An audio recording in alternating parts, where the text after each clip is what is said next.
Good morning, everybody. Welcome to Solo ReacTalk. This morning, I'm going to be reacting to a video requested by Asazi. Yes, Asazi. There's another handle name here for Asazi. It's UYUGVGYIUHB. Yes, I cannot pronounce that. I cannot pronounce that. So Asazi, yes, Asazi has requested that I should react to a Down the Rabbit Hole video called Deep Blue, made on the Fredrik Knudsen YouTube channel. Yes, if you guys want to check out my reaction to other Down the Rabbit Hole videos made by Fredrik Knudsen, the playlist card is going to be at the top right here. Here, yes. If you want to check out the original video as well as Fredrik Knudsen's YouTube channel, the links are going to be in the description below. Okay, let's start with Down the Rabbit Hole Deep Blue. Deep Blue Sea? Are we going to be dealing with sharks and the ocean? I'm sure you guys have watched the movie, right? Deep Blue Sea? Yeah, okay, let's start. 3, 2, 1, go.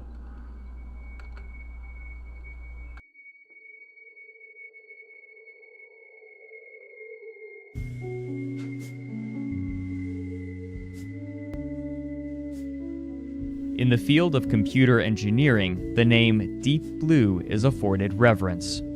Okay, we're not dealing with the ocean. We're not dealing with sharks. We're dealing with computers. Okay. It will sometimes be invoked when discussing the rise of machine learning and AI, though how it's related to these fields is often vague, inaccurate, or imprecise. It also is used as a challenge to anthropocentrism and to express fears of machines and computers advancing beyond human capabilities, especially in creative work, and it is sometimes related to the anxieties associated with human obsolescence in similarly unspecified ways. If there's one thing I do know is that it's not really artificial intelligence. It's not there yet. I would say it's virtual intelligence of some sort.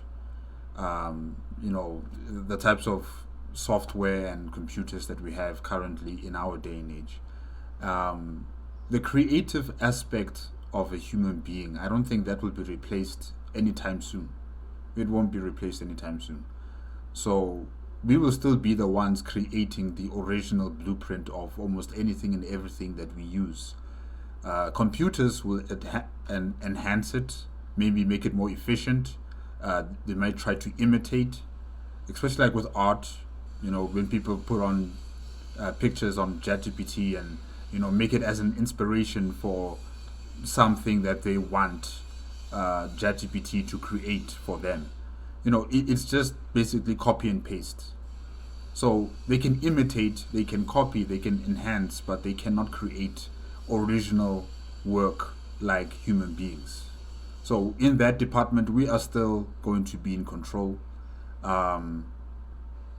That's as far as I get with artificial intelligence, which is not actually artificial intelligence. Yeah. Misunderstandings about the nature of Deep Blue, its construction, and its storied history are common. So what was Deep Blue?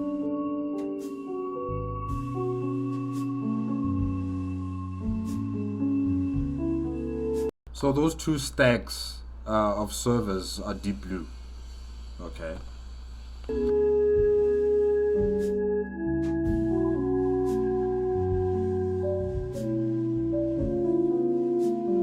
I like the music, Ryan. Probert, right? Yes, I like the music. I like the jazz.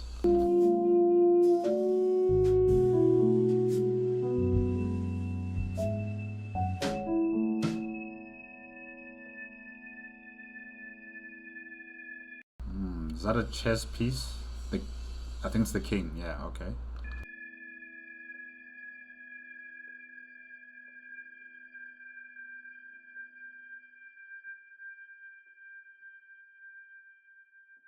In 1949, the American electrical engineer Claude E. Shannon submitted a paper to the scientific journal Philosophical Magazine titled Programming a Computer for Playing Chess. Claude E. Shannon, right?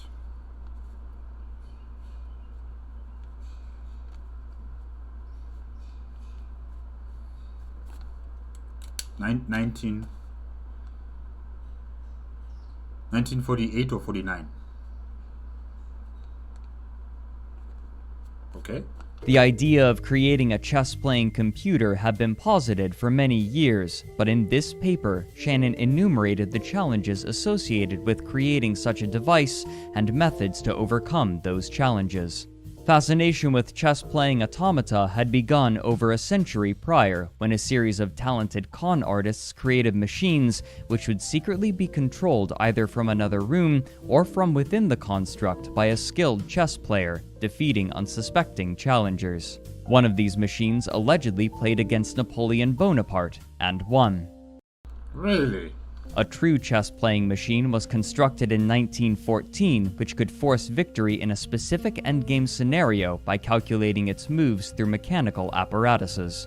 Shannon stated that it would be simple to create a computer program that picked a random legal move to play every turn, but his and others' true interest was creating a chess program that could play at a competitive level.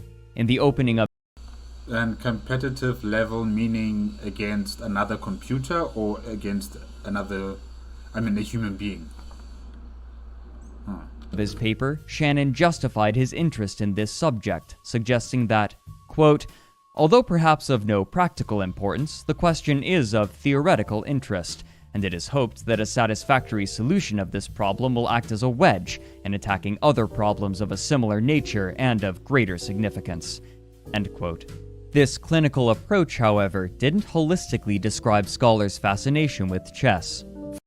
I think the practical importance of this is the improvement of computing power and how vital computers are in our day and age is a result of the foundation of those who created the first computers that had programs that were inputted into the computers that would allow them to play chess or checkers or solitaire, all of these types of games, all of these simple types of games, but need a lot of computing power in order for the complexities of that game to be, brought to the fore, so that such computers laid down that foundation for future computers to be what they are today.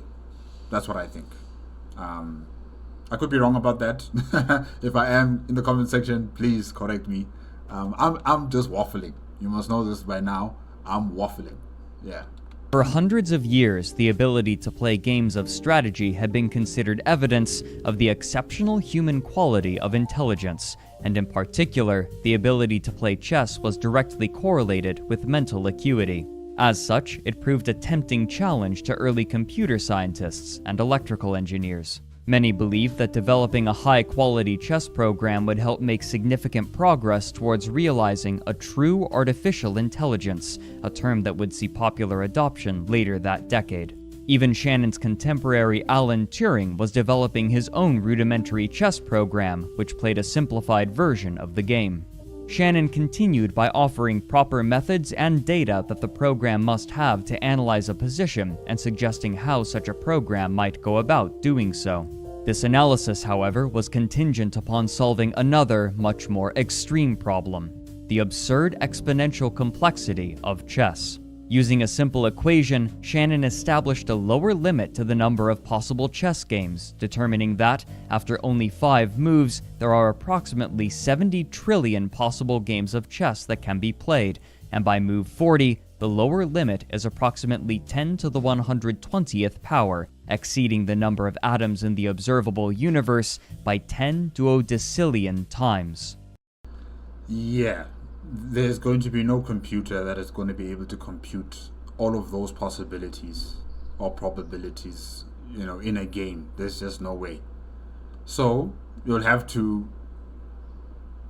narrow it down to at least, I don't know, 1 billion, maybe 1 million possible ways for the game to be at the advantage of the computer. Yeah, because there's just no way. that a computer can compute that many games. No way. They don't have the power, they don't have the infrastructure for the computer to handle all of those probabilities. Maybe quantum computing, I don't know, but this is just too much. There's no computer, or there isn't going to be any computer that's going to be handle that. No ways. This incomprehensible variation arises from chess's relatively simple rule set. Chess is played on an 8x8 grid, with each player taking control of 16 pieces. There are 6 types. Half of these are the pawns, the most complicated pieces, which may move 1 or 2 squares on their first move, then 1 square thereafter, only forwards, capturing pieces diagonally ahead of them and promoting to a stronger piece if they reach the other side of the board. Rooks may move vertically and horizontally with no limit unless another piece blocks their way. If they land on an enemy piece, then it is captured. Bishops move similarly to rooks, except diagonally. The most powerful piece is the queen, which combines the movement capabilities of the rooks and the bishops. There are also the knights, which move in what's often called an L shape, 2 squares either horizontally or vertically, then 1 square perpendicularly. The knight is the only piece that may jump over others, but has a limited range of influence. The final and most important piece is the king. It moves similarly to the queen, except only 1 square at a time, making it somewhat vulnerable. This is important, as the object of the game is to entrap the king. If the king is under attack from an enemy piece, it is said to be in check, and if there is no way to remove the check, then the position is checkmate, and the game is over. However, a player may not put their own king in check, and if they have no legal moves, then the position is a draw, or stalemate, meaning that a losing player can try to draw the game. Stalemate may also occur if a checkmate is no longer possible, such as if all but the kings have left the board. In order to select proper moves, a program like the one that Shannon was proposing would need to understand both the rules and the basic strategic and tactical concepts of chess, and, using these, evaluate the relative strength for each side. But in crafting this method, there came one final choice: how the time given to the evaluation should be allocated. Shannon gave 2 possibilities, Type A and Type B. By his definition, a Type A program would look at all of the moves to a predetermined limit based on its computing power. Based on its computing power, that means the computer has to be huge. It has to be huge. Evaluate each position and choose a continuation based on which sequence gives it the best odds, while assuming that the opponent will make good moves. However, with each person's move, the game becomes exponentially more complicated, and so, for every level of depth, the computer must become exponentially more powerful to compensate. The vast computing power required for this method meant that it would need significant amounts of time to evaluate its positions. Quote, "Unfortunately, a machine operating according to the Type A strategy would be both slow and a weak player. It would be slow since even if each position were evaluated in 1 microsecond, very optimistic, there are about 10 to the 9th power evaluations to be made after 3 moves for each side. Thus, more than 16 minutes would be required for a move, or 10 hours for its half of a 40-move game. Oh my gosh. It would be weak in playing skill because it is only seeing 3 moves deep, and because we have not included any condition about quiescent positions for evaluation. The machine is operating in an extremely inefficient fashion. It computes all variations to exactly 3 moves and then stops, even though it or the opponent be in check. A good human player examines only a few selected variations and carries these out to a reasonable stopping point. A world champion can construct, at best, combinations say 15 or 20 moves deep." End quote. This type would later be defined as strong but stupid. Shannon's other suggestion, the Type B program, was the one that he favored. In this method, the program would only evaluate the most promising lines and explore those extremely deeply. While this would require a much more sophisticated method of analysis than the Type A computer, it would save on computing time by removing the bad moves that its counterpart would fruitlessly explore. Would the computer still be extremely cumbersome and large, like the Type A programming, computer chess? I wonder about that. But yeah, further narrowing down the possibilities and the type of gameplay and strategy that the computer is going to use against its opponent is far more preferable, because it'll be faster, it'll be far more efficient. There'll be enough time for it to correct itself and make another plan, instead of having so many possibilities and it taking time to make a decision for the next three moves. Yeah. So further narrow it down to a handful of moves that it can control and try to predict how its opponent is going to react to it. Yeah. This was clearly modeled on the way that humans see the chessboard, discarding moves that show no promise while saving their attention for those that may lead to an advantage. By definition, this method would have to search fewer positions to save on processing time, and to illustrate this contrast, Type B programs would be labeled as weak but smart. Alright. Type A, strong but stupid. And Type B, weak but smart.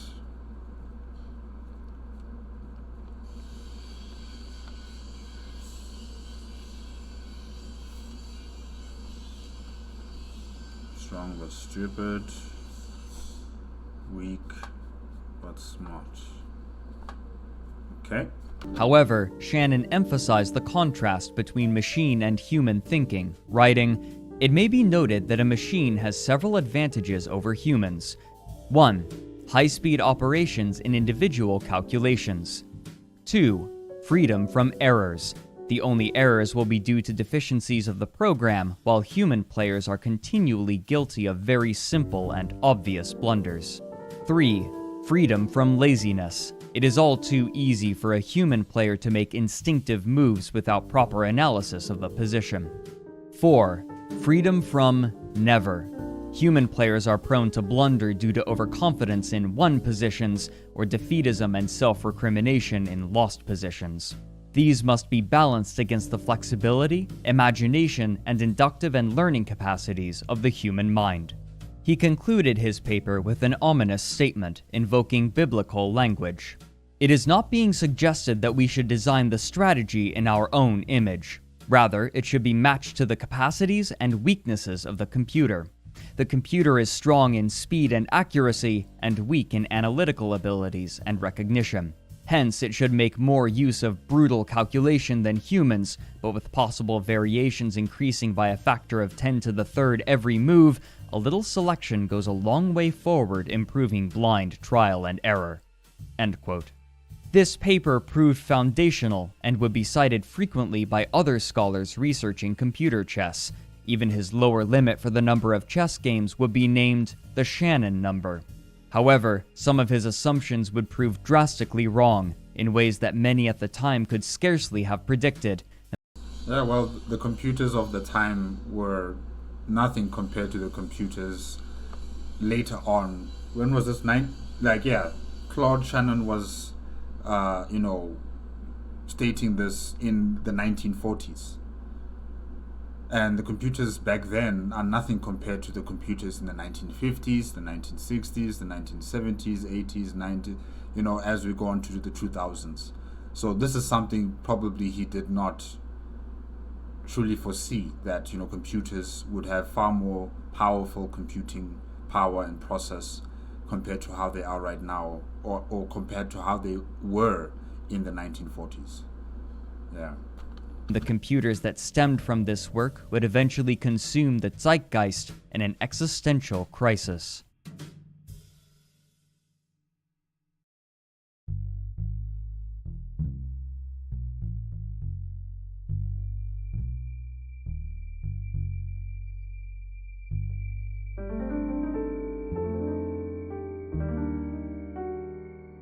Atari. Wow, look at that. That looks like a desktop. The keyboard, the monitor. I think that's the tower. Maybe, I don't know what that is. Maybe that's where you just insert the floppy disk. Yeah. Okay. In 1982, 33 years after Shannon's paper was published, a man named Feng-hsiung enrolled Feng-hsiung. Ooh, how am I gonna spell that out here? Feng. Alright.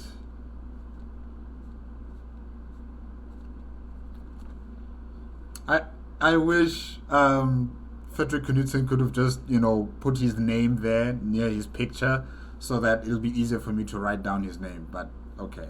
Because what I wrote here, I don't think this is right. I don't think this is right. Oh gosh. in the graduate program at Carnegie Mellon University in Pennsylvania, traveling from Taiwan. There, he achieved his graduate degree, and soon afterward, he was poised to receive his doctorate, needing only to complete a thesis. Well done, man.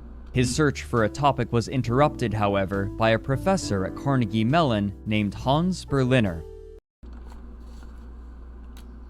Hans Berliner. Okay. Sorry, it's a Berliner. Okay. Berliner had become a chess master before his tenure at Carnegie Mellon, earning the title of Grandmaster in Correspondence Chess. Grandmaster in Correspondence Chess? What's that? Special version of the game where each person's move is sent to the other by mail, with matches sometimes taking over a year to complete. Wait, you guys don't have telephones? Or maybe, yeah, okay, no, maybe telephones weren't readily available to each and every single house during that time. Yeah, okay. So yeah, by mail, correspondence. Eventually, in 1974, he received his PhD with a dissertation examining ways for chess computers to analyze tactics, and since then, he had become one of the most respected and well-known researchers in chess computing. And now, in 1985, he was approaching feng-hsiung for a favor. For years, Berliner had been working on a new chess computer named High-Tech with a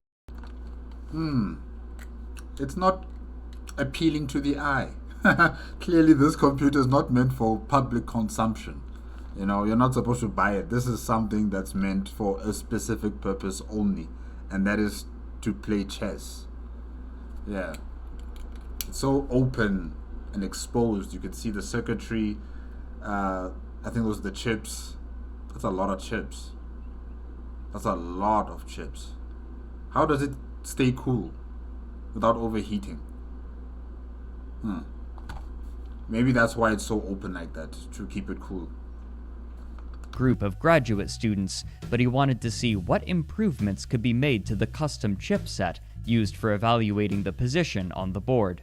Berliner made it clear that the only reward would be, quote, brownie points. But in spite of this, the problem was sufficiently interesting to Hsu, and so he accepted. At the time, there was an argument in the world of computer chess. Claude E. Shannon had suggested that Type B computing held the most promise, culling away the weak options in favor of only observing the most immediately attractive lines. But as computers grew exponentially stronger, it was clear that experiments with Type A programs were achieving better results.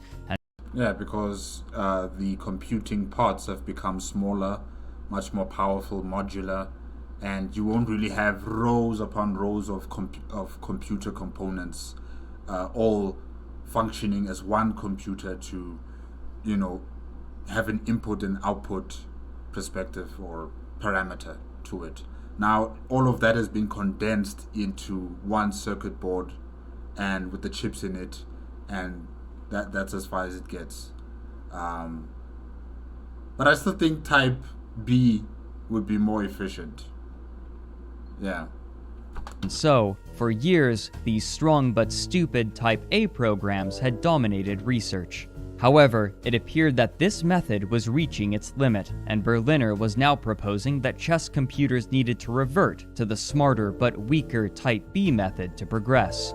Though Xu hadn't researched chess computers specifically, he suspected that there were still ways to improve the efficiency of chess computers with modern technology, and so he began creating hypothetical designs. What, making smaller chips? Making far more powerful circuitries and computer boards? High-tech's evaluation hardware used 64 individual chips to 64? Oh my gosh. analyze the board, one for each square, and they worked in tandem with one another to determine the relative strength of a position and what opportunities might be available for each player. Xu, however, thought that this 64-chip design appeared inefficient, and so he began work on his own theories. He believed that, with a proper custom design, he could consolidate the entire evaluation from 64 chips onto just one, and a basic exploration of the concept showed that this was indeed possible, and Wow. Okay, if you can make the designs for one chip to handle 64 computations, where are you going to fabricate this chip exactly? Because it's not cheap. I don't think it was cheap back then too, to make chips, to fabricate chips. And even in our day and age, it's not cheap. So I wonder, does he have the money to do that, or is the university going to give him like a financial stipend for his project?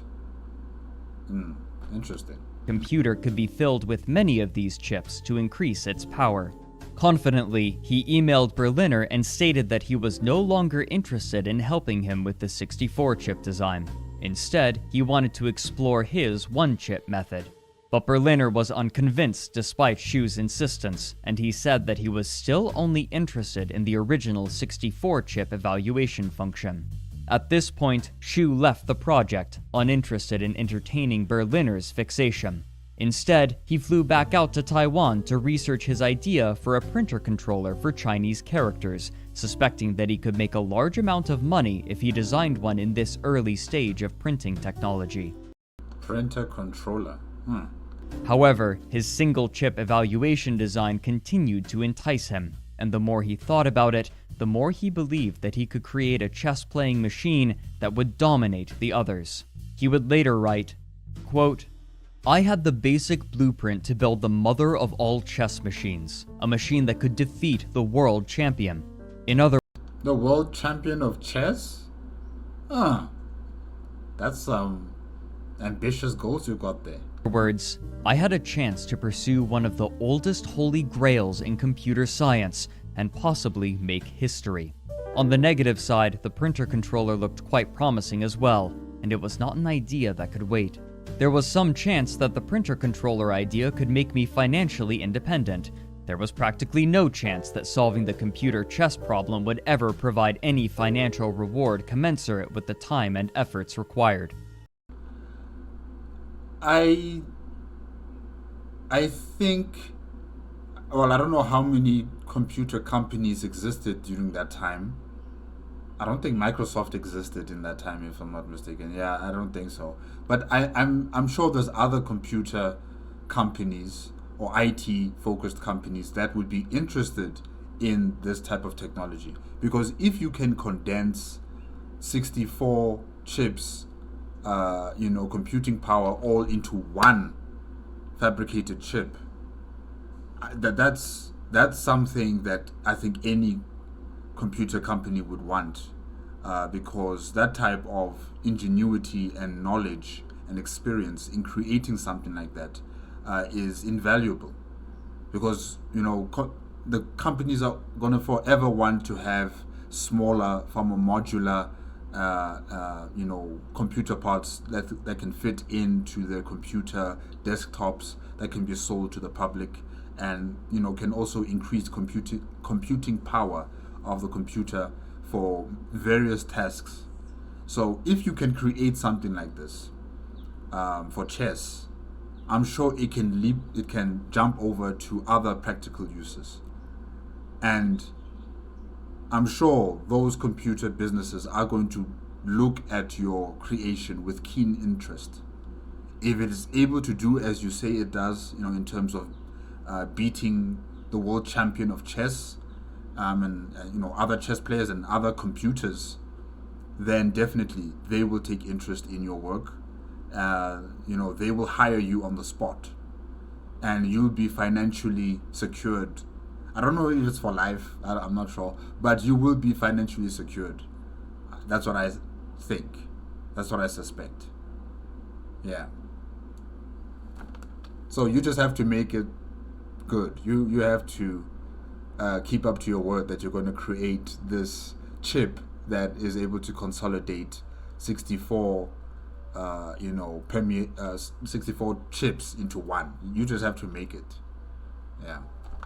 If I went after the computer chess problem, I would be going for the glory of knowing that I solved the problem. I probably would not be financially destitute, but there would be major personal sacrifices. The opportunity cost would be extremely high. I could be spending many of the most productive years of my life on a project that had a very slim payoff. The decision was a difficult one. In the end, after serious soul-searching, I decided to go for... Oh, there's his name. Okay, nah, it's wrong. It's wrong. What I wrote here is wrong. Let me just cancel.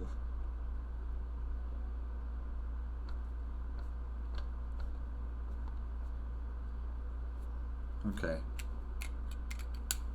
The glory. You don't get a chance to make history every day. End quote.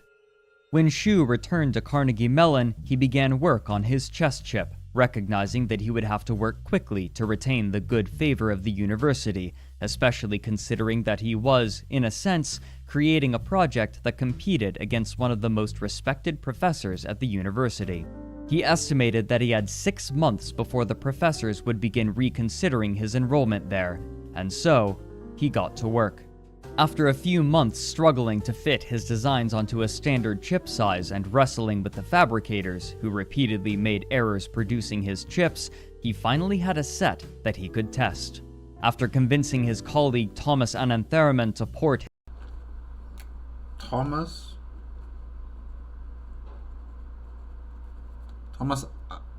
Arantharanal? Okay.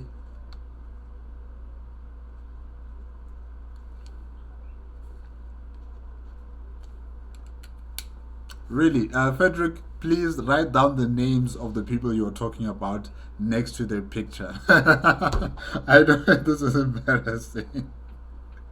This is so embarrassing. But okay, all right, let's continue. His custom chess program onto the chips, the two of them discovered that the system was calculating 30,000 positions per second. Oh, I don't know if that's good or bad, but I think that's good, right? 30,000. Yeah. Hsu later juxtaposed this accomplishment, saying, quote, "The fastest chess programs in 1986 were Bell, High-Tech, and Cray Blitz. Bell and High-Tech were special-purpose chess machines roughly the size of an office refrigerator. Cray Blitz was a chess program running on a multi-million-dollar Cray supercomputer. The top programs at the time were searching in the range of 100,000 chess positions per second." Okay, all right, and yours is 30,000. But you must remember that these machines are huge, size of refrigerators, and the other one is a supercomputer, and yours is it's still very small, very modular compared to what we're seeing here. So you just need to further invest and upgrade it, and maybe put more chips of the similar type. And that 30,000 might jump over to also 100,000 or 200,000. Thomas was getting 30,000 chess positions per second with a vanilla office workstation, plus a chess chip interface card about the size of a paperback novel. You see? Small. Now, if you double that, if you triple that, those 30,000 is going to be even more. Although with a brain-damaged chess evaluation. End quote. However, the computer was yet to pass the ultimate test. It needed to play against a human. And so, Hsu approached a graduate student named Murray Campbell. Murray Campbell.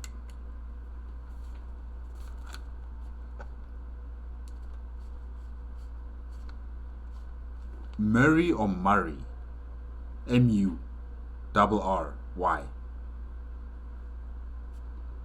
Okay.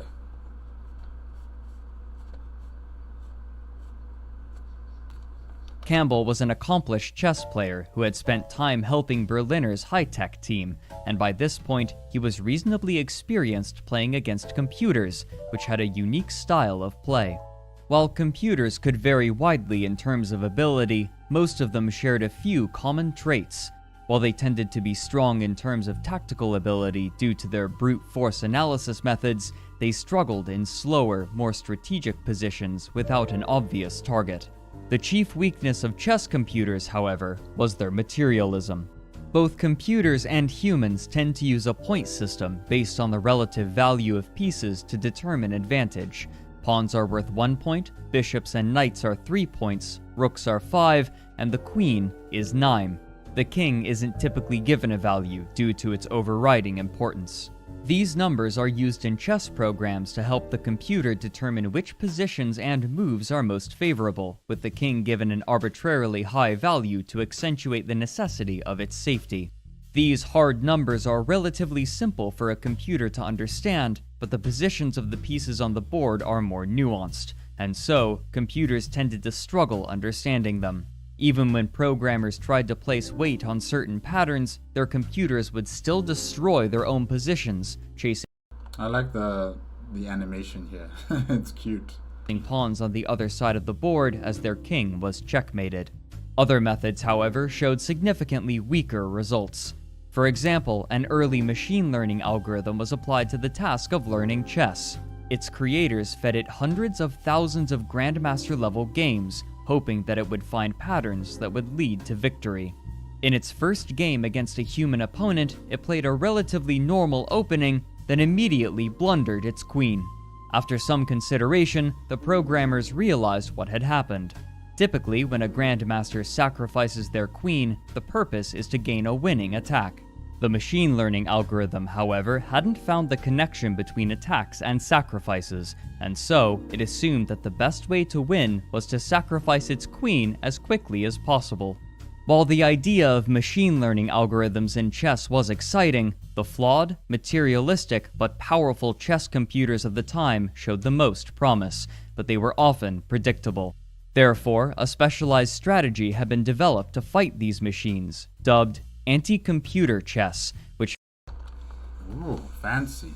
Anti-computer chess. Wow. I've played chess like in high school, and just here and there sometimes with people who have chess boards and chess pieces. I wasn't really that good.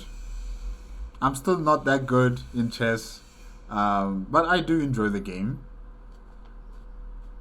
I've just never heard of these styles. Anti-computer chess. Interesting.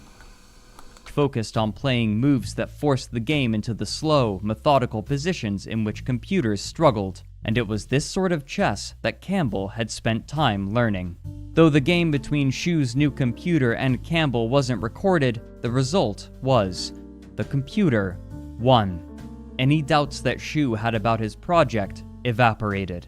However, 30,000 moves per second was clearly not the computer's limit, and Hsiung wanted to create a speed tester to push its abilities, but despite his excitement, there was a problem.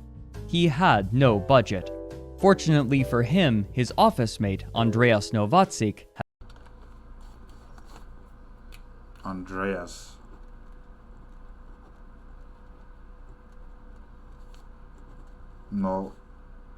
Novastik. Okay. had a solution. He proposed a particular kind of board which could feasibly be obtained from the university's scrap, and as it so happened, Hsiung's mentor had a cabinet that included precisely the sort of board they needed, which they pilfered. But Are they going to get in trouble for that? I mean, it's still university property, is it not? Oh, wow. as Hsiung and Thomas were still testing their hardware and altering their program, they received an email from a surprising person, Murray Campbell. After his loss to Shu's computer, he had begun wondering about ways that the program might be improved further. With a chess expert now agreeing to help, this small team made a bold decision. In keeping with Shu's nickname of Crazy Bird, they would enter their incomplete computer into the Computer Chess Championship, despite the fact that there were only 5 weeks left until the tournament. Since 1970, the Association for Computer Machinery had upheld a tradition of tournaments for chess computers, used by programmers both to gauge the relative strength of their designs and to network with others in their field. And so, even if they didn't have high expectations for their computer, it was often valuable to attend. And like I said it before, if you're able to, prove to those who are in this association and beyond that your computer is able to beat other computers and is also able to beat other, human opponents, I'm sure there are going to be some computer companies that will be having a keen interest in your creation. And they would want someone like you with your types of expertise joining into their operations. Yeah. In order to enter, Shu needed to write in a name, and since the computer was only a chip testing platform, he simply named it Chip Test. With 5 weeks left before the Chip Test, okay. Because literally it's just that circuit board, that's it. Interesting.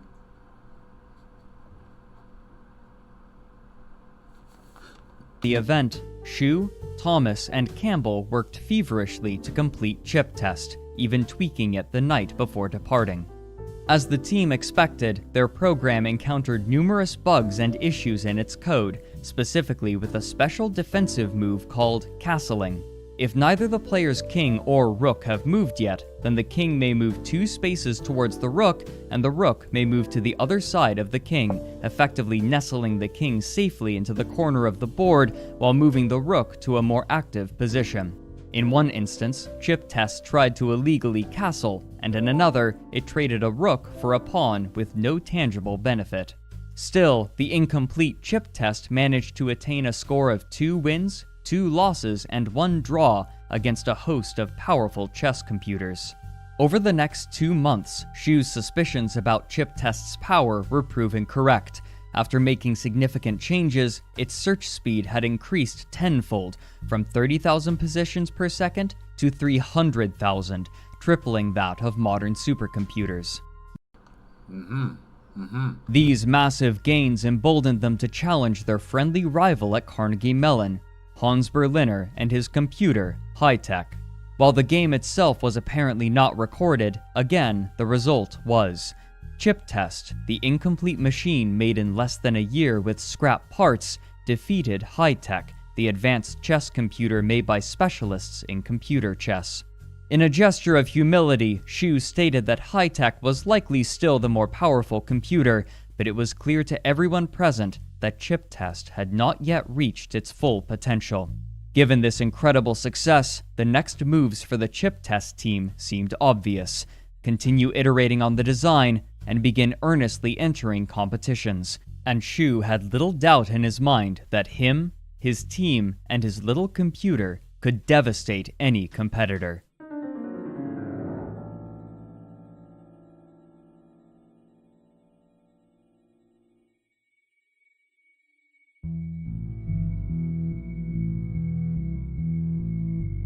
Throughout the year, the Chip Test team continued work on both the hardware and software of their computer.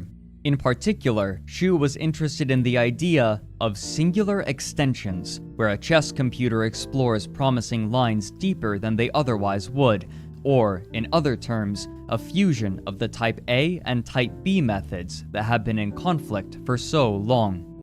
Okay, all right. That's actually kind of a very good idea, an extremely good idea.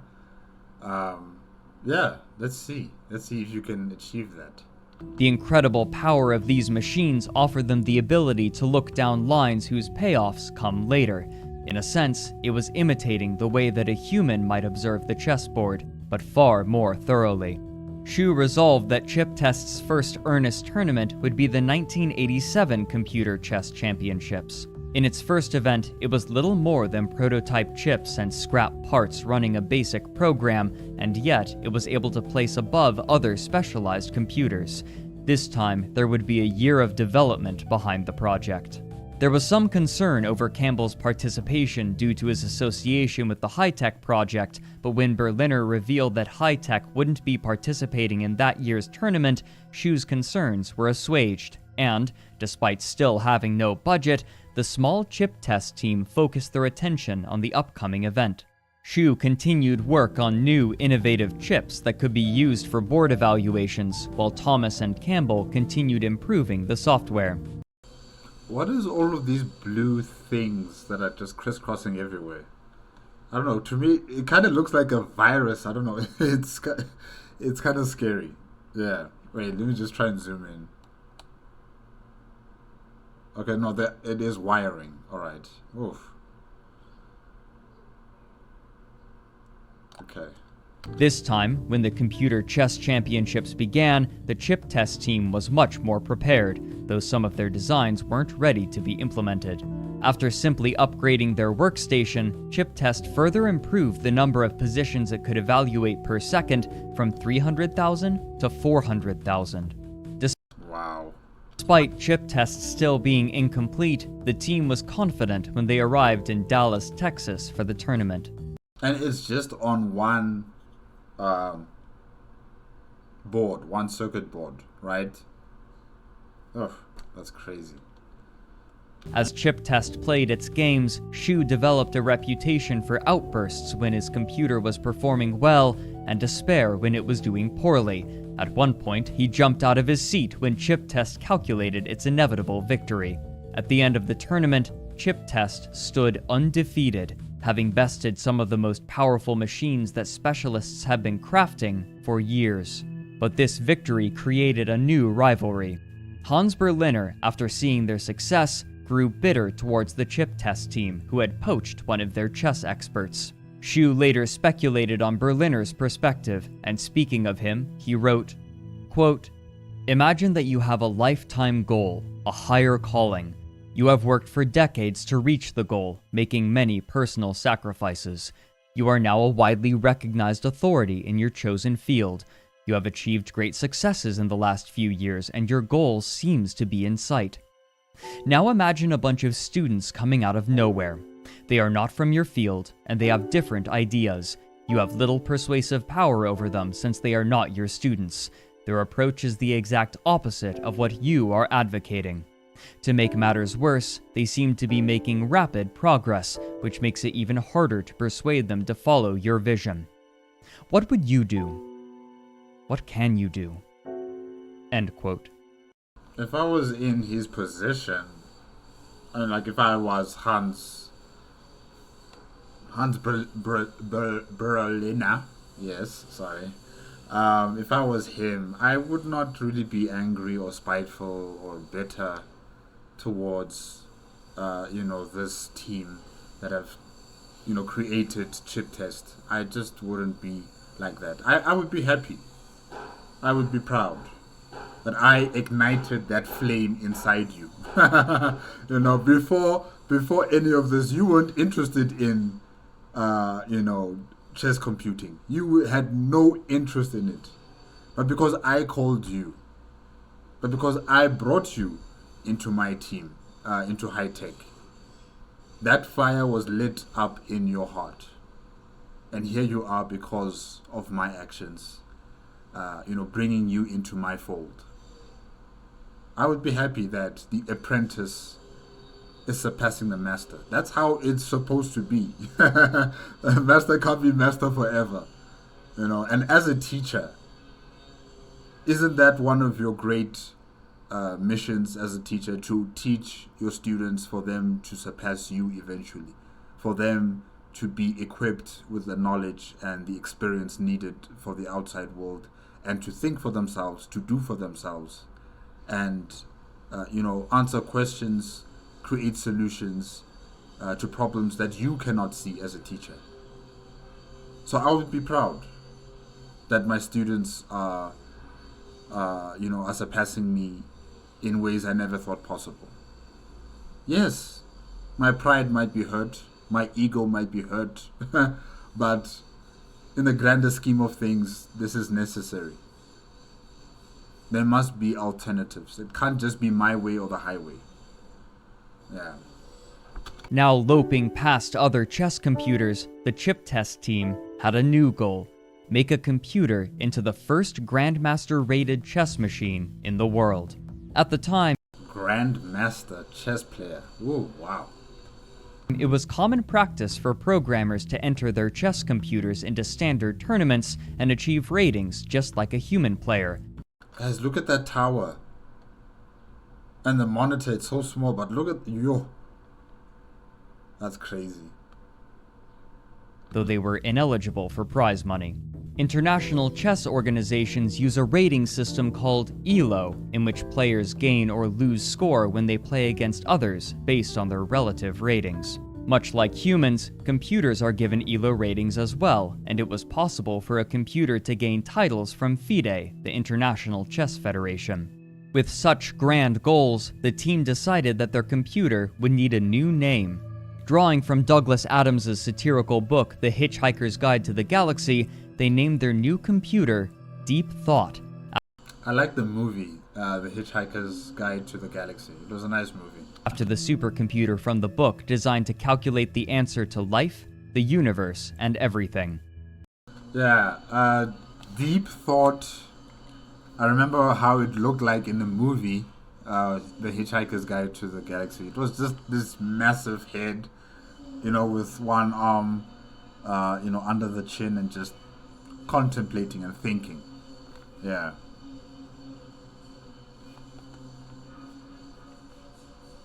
I don't know if it answered that question, the meaning to life. I can't remember if it answered that question. But yeah. Nice movie. This new computer would be a proper implementation of the work put into chip test, and Hsu believed it to be strong enough to contend with grandmasters. He would have the chance to test this theory soon at the Fredkin Masters Open in early 1988. There, both chip test and deep thought played alongside one another. While neither of them had received an ELO rating yet, they were given provisional ratings of 2200 under the counsel of Hans Berliner. Berliner's own computer, High Tech, had a score of 2376 and was also in attendance. Wow. So he's part of the group or the board that decides your points, and he made sure that his former apprentice and associates would get lower points compared to his High Tech. Okay. Wow. Hans. While mildly insulting to the team, this underassessment of Deep Thought's abilities worked in its favor. Consistently, the grandmasters in attendance would reach complicated situations, consider Deep Thought's weak 2200 rating, make risky plays, and attempt to attain victory in drawn positions. But each time, Deep Thought would punish them. During the event, one of its opponents, You did this, Hans. You did this.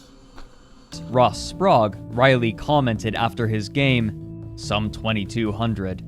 This unforeseen advantage helped Deep Thought tie for second place out of a pool of approximately 30 competitors, Basically a blessing in disguise. with chip test placing 5th.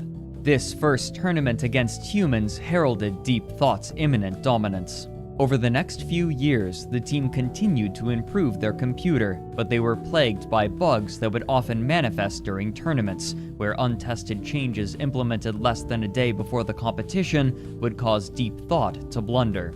For example, a part of Deep Thought's code wasn't recognizing en passant moves, a special kind of capture where a pawn is permitted to capture another pawn that tries to skip past it by moving 2 spaces on its first move.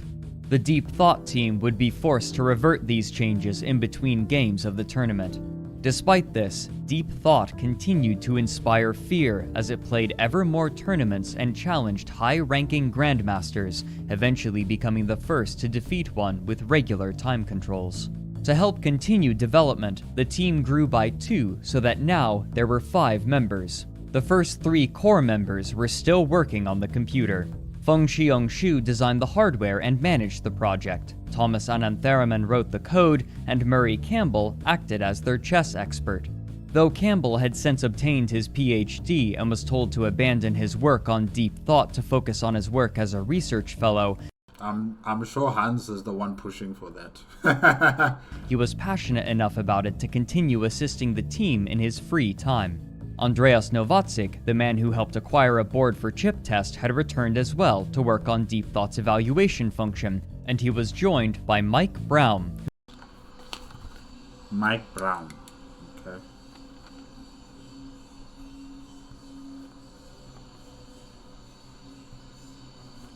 Who helped with Deep Thought's opening book. Even Berliner would be forced to admit eventually that he had been outstripped by this newcomer. In 1989, he wrote in an article for Chess Report that, quote, "Since May 1988, Deep Thought, the creation of a team of students at Carnegie Mellon University, has been attracting a lot of notice. Deep Thought is a dual-processor chess machine in which 450,000 positions per second can be done by each processor and 700,000 per second by the two working together. These figures make it the fastest chess machine ever, about 5 times faster than high-tech." End quote. He went on to praise their advancements, specifically their singular extension technology, citing it as the main reason for their accomplishments, though this perhaps downplayed how radically different Deep Thought was from other chess computers. As time went on and Deep Thought continued to dominate the computer chess world, it became obvious that it was unlikely for any other challengers to appear against it in the near future, and it was also apparent that human grandmasters would soon have to contend with Deep Thought as a serious opponent. I'm waiting for the world champion. The grandmasters, I think so far only one has been defeated. And there are many more grandmasters, if I'm not mistaken. So yeah, you gotta challenge them too and then head over to the world champion. But the team had long been interested in something even loftier, to which Xu had referred as one of the oldest holy grails of computer science. Xu and his team were determined to create a computer that could defeat the world chess champion.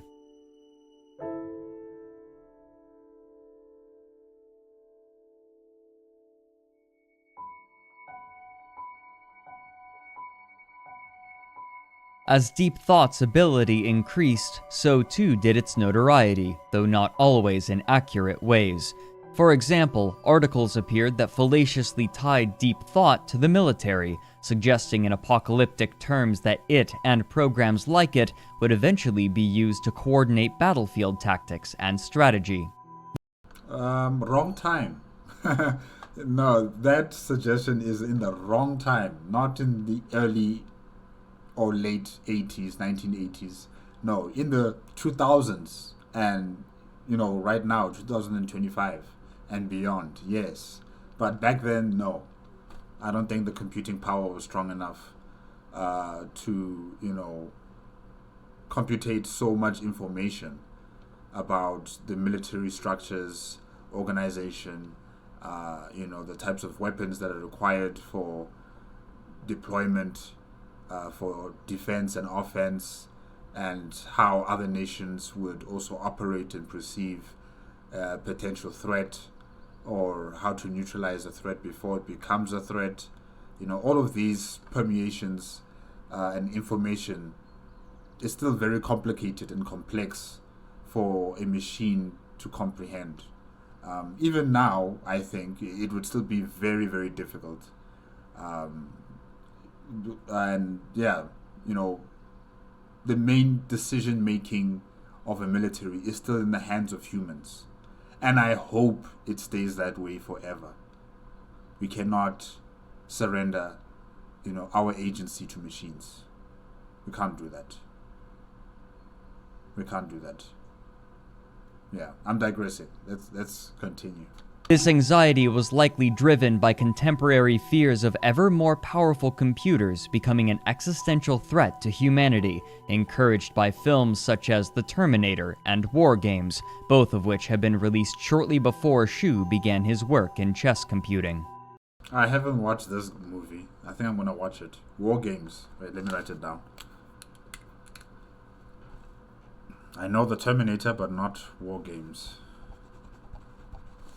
The rise of this field and of deep thought had become representative of this anxiety, and therefore, so too had the question of what it would mean when a computer would defeat the best human chess player in the world. As Xu was completing work on his thesis, it was clear who precisely this human would be: Garry Kasparov. Garry looks young. Garry Kasparov.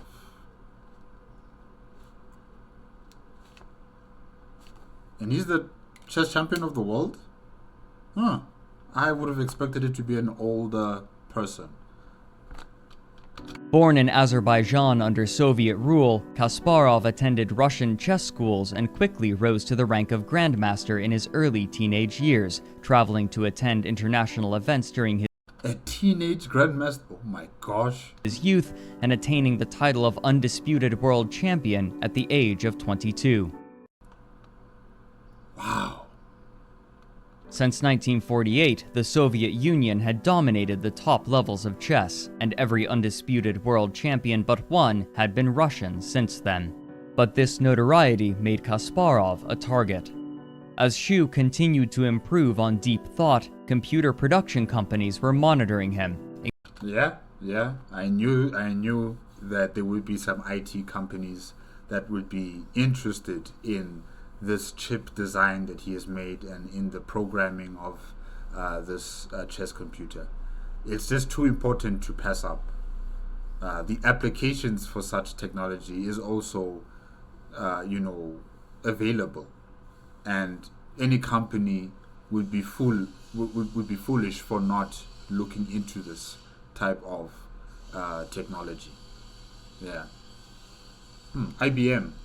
Including the International Business Machines Corporation, or IBM. I like the building. I really like the building. It's nice. It's like I don't know. Can I say it's brutalist in a way? Yeah. It's nice. Known unofficially by its nickname Big Blue, IBM was one of the largest computer corporations in the world. Now this is fancy. I like this office. This, you can see the glass. Okay, yeah, like large glass on the outside there, and then you see the computer room, and the computers inside, and you have your desk there. This is nice, and the lighting. This is like those retro, futuristic art, images. Yeah, I think IBM probably took inspiration from those retro. Well, it wasn't retro back then, but those sci-fi art depictions of the future, and they tried to implement it here because this is clean, this is nice, the lighting is nice. Oh, I'd be happy to work in such an environment. I think, yeah, looks nice. Being among the earliest to market computing technology and producing devices for every level of usage, and their dominance made their products some of the most recognizable in the world. Executives and engineers at IBM knew that Xu would likely seek funding to continue his work after earning his PhD, and does IBM still make computers?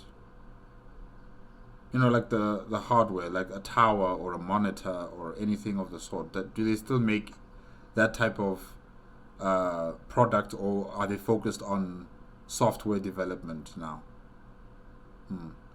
So, eager to acquire his talents before others could, they began courting him even before he completed his thesis work. Xu, however, had only one demand for them: that they give him the chance to create the ultimate chess machine. Only 1 month after defending his thesis, Xu left Carnegie Mellon and Hans Berliner behind and joined IBM.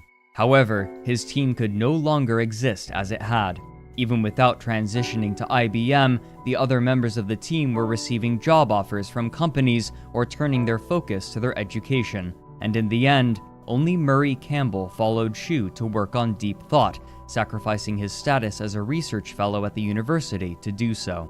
The same month that Xu joined IBM, the company arranged a confrontation between their new computer and Kasparov on October 22, 1989, at the New York Academy of Art.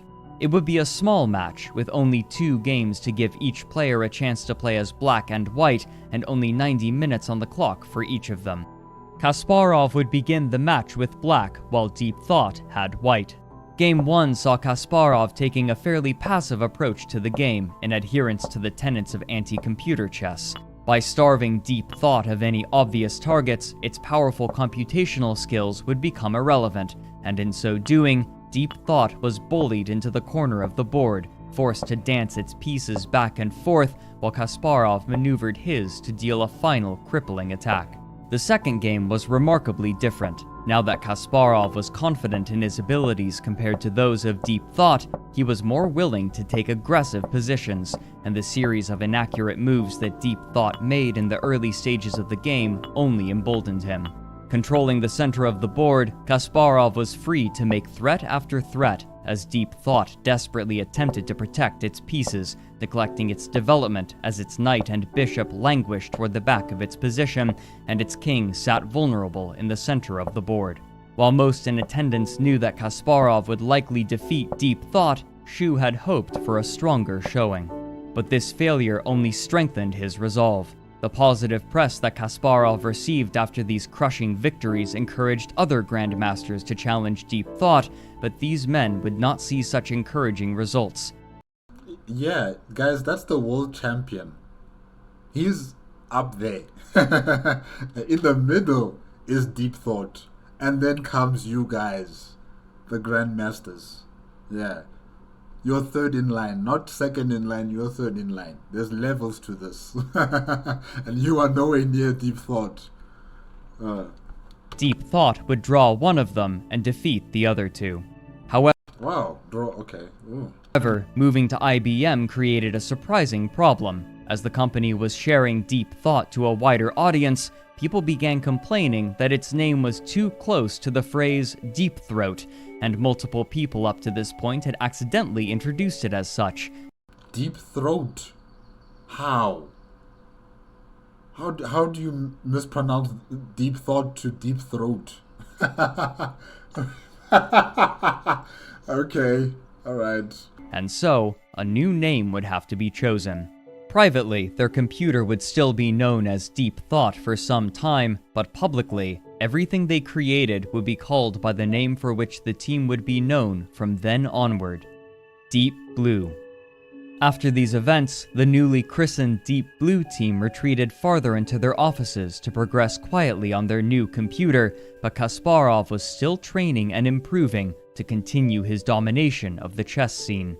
Despite the threat that computers posed to his status, Kasparov was quick to embrace new technologies. Shortly after he became world champion, he had partnered with the new company ChessBase, who made for him an up-to-date database of chess games from top players to assist him in his preparation. Now, rather than spending weeks collecting games from his imminent opponents, he could have them in mere hours. Kasparov illustrated the dominance of this sort of preparation in an anecdote about when he was approached by an interviewer and photographer at an event. He wrote, quote, "The photographer wanted some pictures of me at a chessboard to accompany the story. The only problem? I didn't have a chessboard with me. All my preparation was done on my laptop, a compact that really stretched the definition of portable. It must have weighed close to 12 pounds. Even so, it was far lighter and more efficient than traveling with my paper notebooks and a stack of opening encyclopedias. The advantages would accumulate when the internet made it possible to download the latest games nearly as soon as they had been played, instead of having to wait weeks or months for them to be published in a magazine." Oh, I misspelled his name. Or should I say his surname? Kasparov. Alright. End quote. His willingness to adopt these new technologies helped him stay ahead of other, older grandmasters who were less apt to adapt. Yeah, well, he was a world champion at the age of 22. So, yeah, he would be far more open to newer things and adapt to the new reality of, playing chess in the world. The other grandmasters that I've seen so far were a bit elderly and, they'd be stuck in their old ways that they feel comfortable about, and that's to be expected. But yeah, good on him for being proactive in trying to keep at least one step ahead of the game. Because if it was just any other grandmaster or maybe another world champion, probably they would not have survived against Deep Blue. Yes. Kasparov would even star in his own consumer chess program in 1993. Look at the fashion model. That's nice. That's a nice image. Called Kasparov's Gambit, published by Electronic Arts, for EA? Huh. which he provided voice and short video clips, praising or admonishing the player for their moves.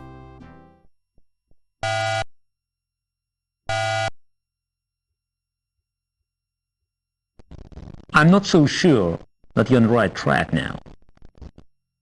Over the years, Kasparov gained a I was expecting like a Russian English accent, maybe. Okay. reputation for crushing chess machines and Wait, he comes from Azerbaijan, right?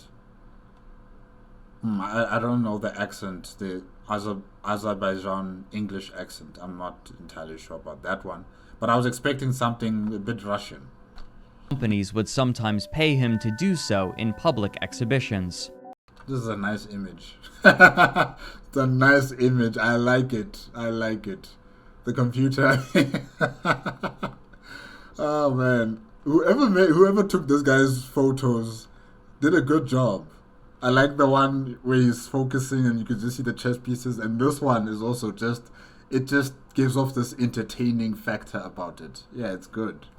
Kasparov believed that participating in this way wasn't only good for his image, but that it was also helping further the field of computer science, and so he was extremely receptive to challenges. I think he has a stake in all of this new developments in terms of chess computer. I think he has invested in companies or organizations that, focus on the development of such technology. I think so. A fee. As he played, he came to recognize how these programs were changing, writing, quote, "One of the interesting things about following the evolution of the PC programs from one version to the next was that I could always detect the program's DNA, as it were. There would be new code added, new search algorithms and optimizations for a new generation of processors, but for the lack of a better word, the damn things had a style. I joke about the programmers treating their machines like children, or at least pets, but there is no doubt their creations take after them in some ways, and that these characteristics are passed down from one version to the next, like green eyes or red hair." End quote. Even as Kasparov was improving, the newly christened Deep Blue team was hard at work, and for Hsu, the computer had gone from a focus to an obsession, sacrificing all of his time to commit nearly every waking hour to the construction of Deep Blue. New members of the team frequently joined and left, but there were 3 that would see the project through. Hsu and Campbell remained the core members, and they were joined by a staff programmer from IBM named Arthur Joseph Home.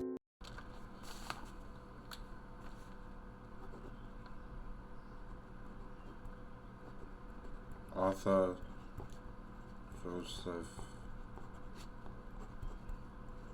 Home. Okay. Who would help rewrite the code for Deep Blue. But they wouldn't be alone. IBM hired multiple grandmasters to occasionally spar with Deep Blue so that the team could adjust their program and discover its weaknesses. By this point, Hsu was no longer the leader of the team, and each member had full autonomy within their field to create their part of Deep Blue. With progress going well in late 1994, IBM finally approached Kasparov to arrange the first encounter between him and Deep Blue. Kasparov was immediately receptive, due in part to his search for funds. After earning his title of Undisputed Champion in 1985, he began feuding with the International Chess Federation, eventually creating the Grandmasters Association to help give Grandmasters greater influence in FIDE's organization. Nice. Grandmaster Association. And later, Kasparov even made his own competing organization in 1993, named the Professional Chess Association, or PCA. After Intel had abandoned sponsorship of his new organization, Kasparov was desperate to find another before it collapsed, and IBM was quick to begin talks with him. This made the negotiations much more friendly, and he agreed to the match with a prize pool of $500,000. Wow. Kasparov wanted the split to be all or nothing, but IBM was able to convince him to agree to a 4-to-1 split, with IBM's share going back into research in the company. The date of this match would be February of 1996, giving Hsu and the team just a little over a year to have Deep Blue ready. But Deep Blue's most glaring weaknesses wouldn't be revealed until the International Computer Chess Association's 1995 championship, where the strongest and most expensive computers in the world were in attendance. Deep Thought 2, the computer that the team used in place of Deep Blue as they finished creating its hardware and coding, performed admirably, but they managed to draw games that should have been victories due to Deep Thought 2's inability to recognize repeated positions. While stalemate can occur when a player has no legal moves, there are a few other drawing situations, the most common being the repetition rule. If the same position appears on the board 3 times, then the game is declared a draw, as neither player is willing to progress the game. While Deep Blue would entirely eclipse Deep Thought in terms of computing power, the team recognized here just how important it would be for their final construct to include the ability to recognize repetition draws. Beyond this, it also was still desperately struggling with en passant moves. In many cases, this extra rule would make the chips fail basic tests. During 1995, the team was uncertain whether or not they would have Deep Blue complete in time for their match, but when the final batch of chips arrived 2 weeks before the event, all of them were working as necessary. The imminent deadline meant that there was no time for the team to make changes to accommodate the hardware, but even so, their machine eclipsed the power of any other. Almost 50 years ago, Claude E. Shannon had stated that 1 million positions per second was an optimistic number. Before any optimizations, Deep Blue was able to search 100 million. My gosh. And this was only a third of its theoretical maximum speed. While major improvements were still necessary for Deep Blue to reach its true potential, and while the team knew that they were nowhere close to prepared, there was no longer any time. Neither Kasparov nor IBM would wait, and Deep Blue's opponent was both eager and confident. Good luck, Deep Blue. The match between Deep Blue and Kasparov was highly anticipated, even by those uninterested in chess. Oh, look at this. AMC Chess Challenge, Kasparov vs. Deep Blue, February 10th to 17th. The game, the program, the commentary, Grandstand Deep Blue. Computers had already defeated Grandmaster-level opponents in more limited time control settings, where the raw computing power of machines gave them a significant advantage. But this would use more standard time controls. Each player would begin the game with 2 hours on the clock, with an extra hour added after move 40.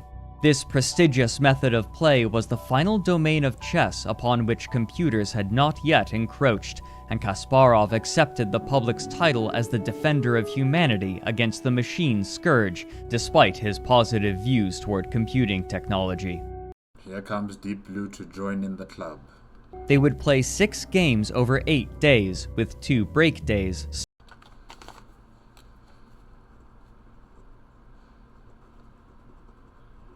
Six games, 8 days, 2 days break.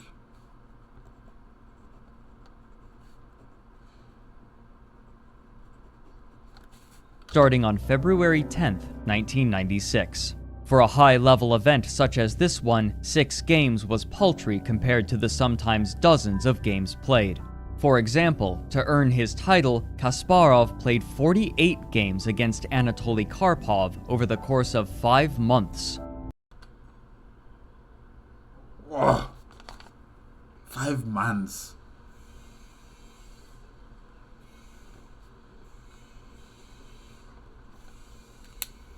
This short format worked against Kasparov. With only 6 games in the match, he would have scarce little time to learn how to play against Deep Blue. Though he believed his victory inevitable, Kasparov hadn't been waiting idly for the match. He knew that he would struggle if he wasn't properly prepared, especially because of his unique chess style. As chess players improve, it's common for them to develop distinct styles of play unique to themselves, preferring and performing better in particular positions over others, and this chess personality can be extremely distinct. As they discover their personality, they will tend to study opening lines and tactics to help them reach these favored positions, strengthening their personality further. Some players will favor aggressive strategies, finding tactics that involve frequent trades, while others prefer more passive strategies, slowly developing their pieces and accumulating an advantage over time while creating impenetrable defenses. I don't know my strategy. I don't. I just go with the flow. I just go with the flow and I see where I'll end up. Yes, sometimes I would formulate plans and hopefully my opponent would fall into my plans. But honestly, I just go with the flow. I don't really have a personality when I play chess. Maybe that's what I needed to be a bit better. I don't know. This is interesting. One of the most extreme examples of this is Mikhail Tal, a Soviet grandmaster and 1960 undisputed world champion who was known as the Magician of Riga. In his everyday life, Tal was lackadaisical and playful, but when at the board, he adopted a strategy of brutal relentlessness. Above all, Tal was known and feared for his ability to manipulate the psychology of his opponent, complicating the game far beyond the analytical abilities of almost any player and making sacrifices that caused his opponents to flinch, uncertain if he was bluffing. Sometimes even he wouldn't know. Yeah, I've played against opponents who did something similar. You know, some people, they would fidget around like it's my turn to play or my turn to make my move, but then, you know, my opponent would be fidgeting around, or he would be tapping on the table, or you'd hear them breathe heavily. You know, all of these little ticks add up to a bit of a frustration, especially in me, because I want the place to be silent. I don't want to be distracted by little ticks and, you know, heavy breathing, and some people also just look at you directly. They stare at you, you know, and that type of thing also just catches me off guard, because I'm trying to focus on the chess table, but you're looking at me like we're on a date or something. So yeah, mind tricks are, you know, very persuasive, very powerful if you know how to do it correctly. I didn't do any of that. Like I said, I just went with the flow. Yeah, I wasn't as ruthless as maybe I should have been when playing chess, especially in high school. One of his most famous quotes reads, "You must take your opponent into a deep, dark forest where 2 + 2 = 5, and the path leading out is only wide enough for one." Damn. Contrast, Kasparov was a much more stable player whose calculating mind made him one of the most dangerous opponents in the world. In particular, he was known for 2 things. First was his precision. Kasparov preferred sharp positions, where the winner is the one who can refrain from making errors the longest, and he would dissect his opponents by guiding his games into these positions and either encouraging them into a mistake or simply waiting for them to do so themselves as he continued to build pressure and attack. Second, and perhaps more feared, were his preparation abilities. Grandmasters typically will not enter into games against other grandmasters without first researching their opponents and discovering their strengths and weaknesses. That's why he uses a desktop or a laptop, compact laptops that have got all of this information downloaded into the computer, and he's able to practice over and over and over and over again until the time comes for the match, and he would recognize his opponent's maneuvers and he would formulate a plan on how to counteract it and circumvent and defeat his enemies. So yeah, He prepares a lot. In particular, they will examine the favored openings of their imminent opponents and invent new strategies to fight them. For this, Kasparov was renowned, and he would often come so prepared that he already had a response to everything that his opponent would try. The anxiety that he inspired in his opponents was sometimes so extreme that other masters would abandon their favorite openings, out of fear that Kasparov had studied them and discovered some novelty to counter them. When he partnered with ChessBase and could retrieve the publicly recorded games of his opponents even faster, his dominance in chess only strengthened. But against Deep Blue, Kasparov's greatest strengths would prove much less useful.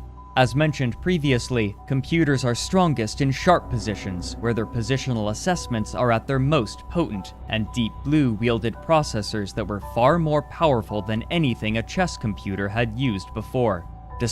Where do these images come from? You know, I think this image represents Deep Blue, the other one represented Gary, and then the other one before that one also represented the Grandmaster from Russia, right? Yeah. So, is this image from a particular type of,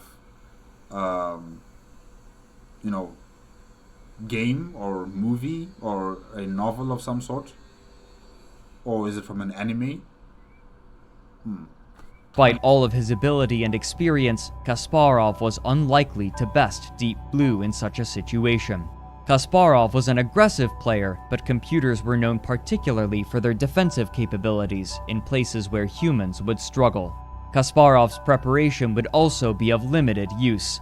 The Deep Blue team had created a smaller computer on which they could test their software, which they named Deep Blue Junior, and when Kasparov asked IBM for the games that it had played, they obliged. However, the complete computer had never played a game against a Grandmaster, and so there was no way to know for certain how Deep Blue would play.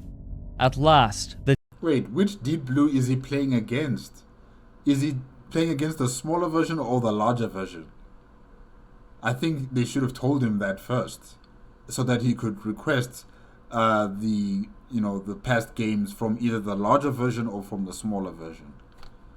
The day came, and on February 10th, Garry Kasparov sat down across the table from Feng-hsiung Xu, who would play the moves that Deep Blue chose.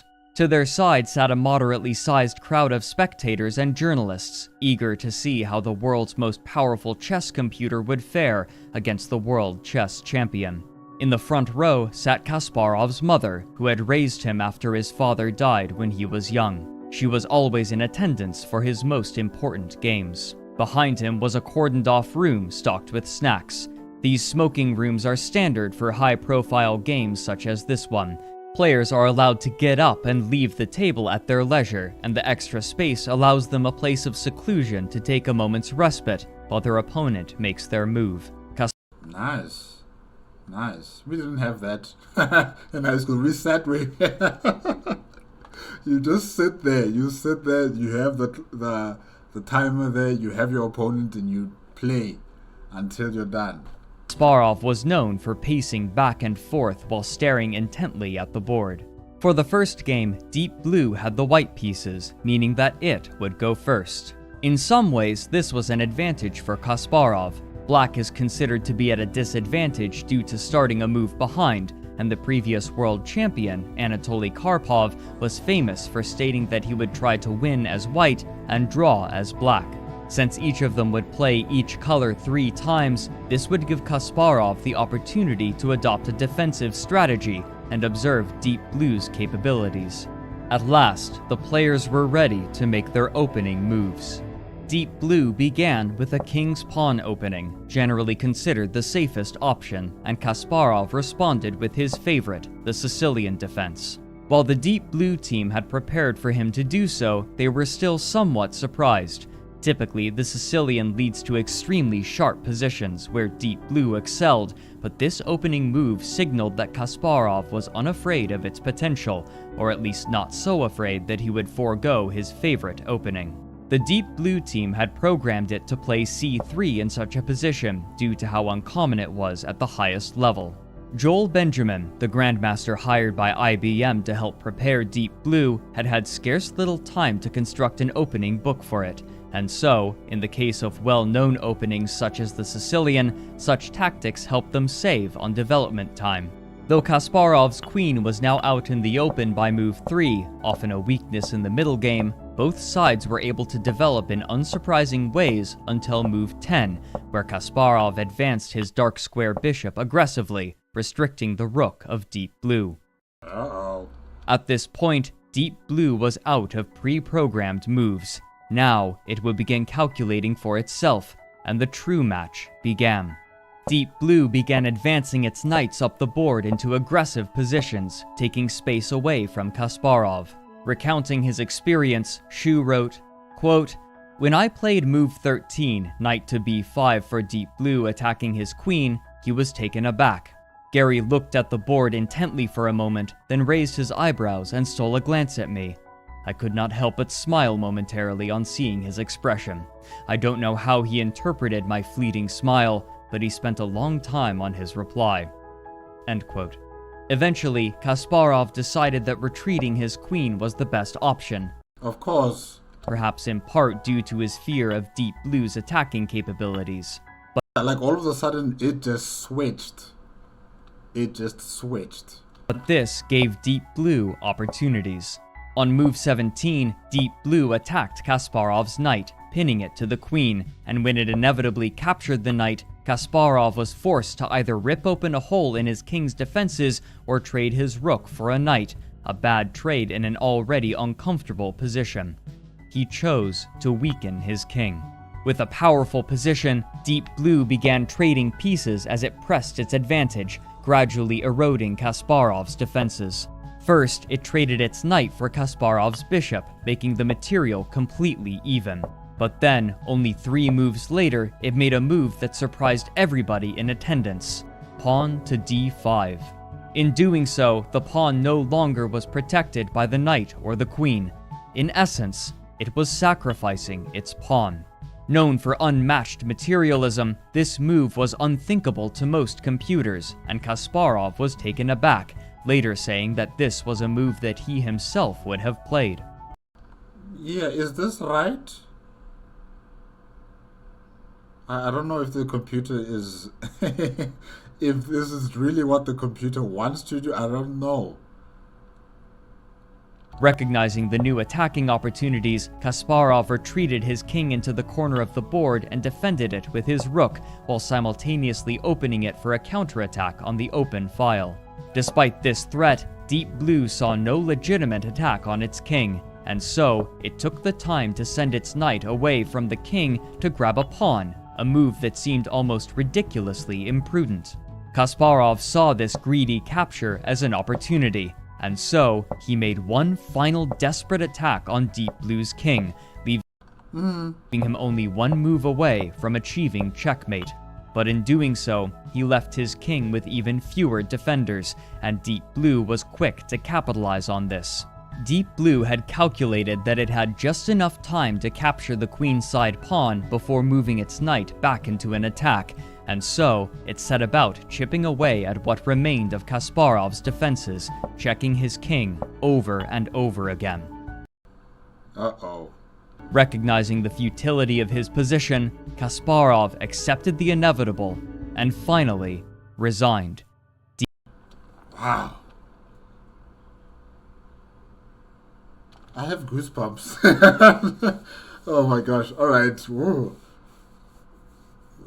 It just switched like... that was scary. That was actually kind of scary. Deep Blue had taken Game 1. Onlookers were dumbfounded at every level of comprehension. At the lowest level, viewers were surprised to learn that a computer had won a game against the best chess player in the world. Guys, it's still just Game 1, okay? There's still 2 more games to go. Just be patient. While those experienced with chess were surprised at how aggressively Deep Blue played. Yeah, like it was aggressive and just not really I didn't expect that. He didn't expect that. Nobody expected that. It just happened so fast. And the fact that he would sacrifice one of his pieces, one of his most important pieces, like that. I think it was a knight, if I'm not mistaken, so that it could open the door for more of his pieces to, further advance onto Gary's king.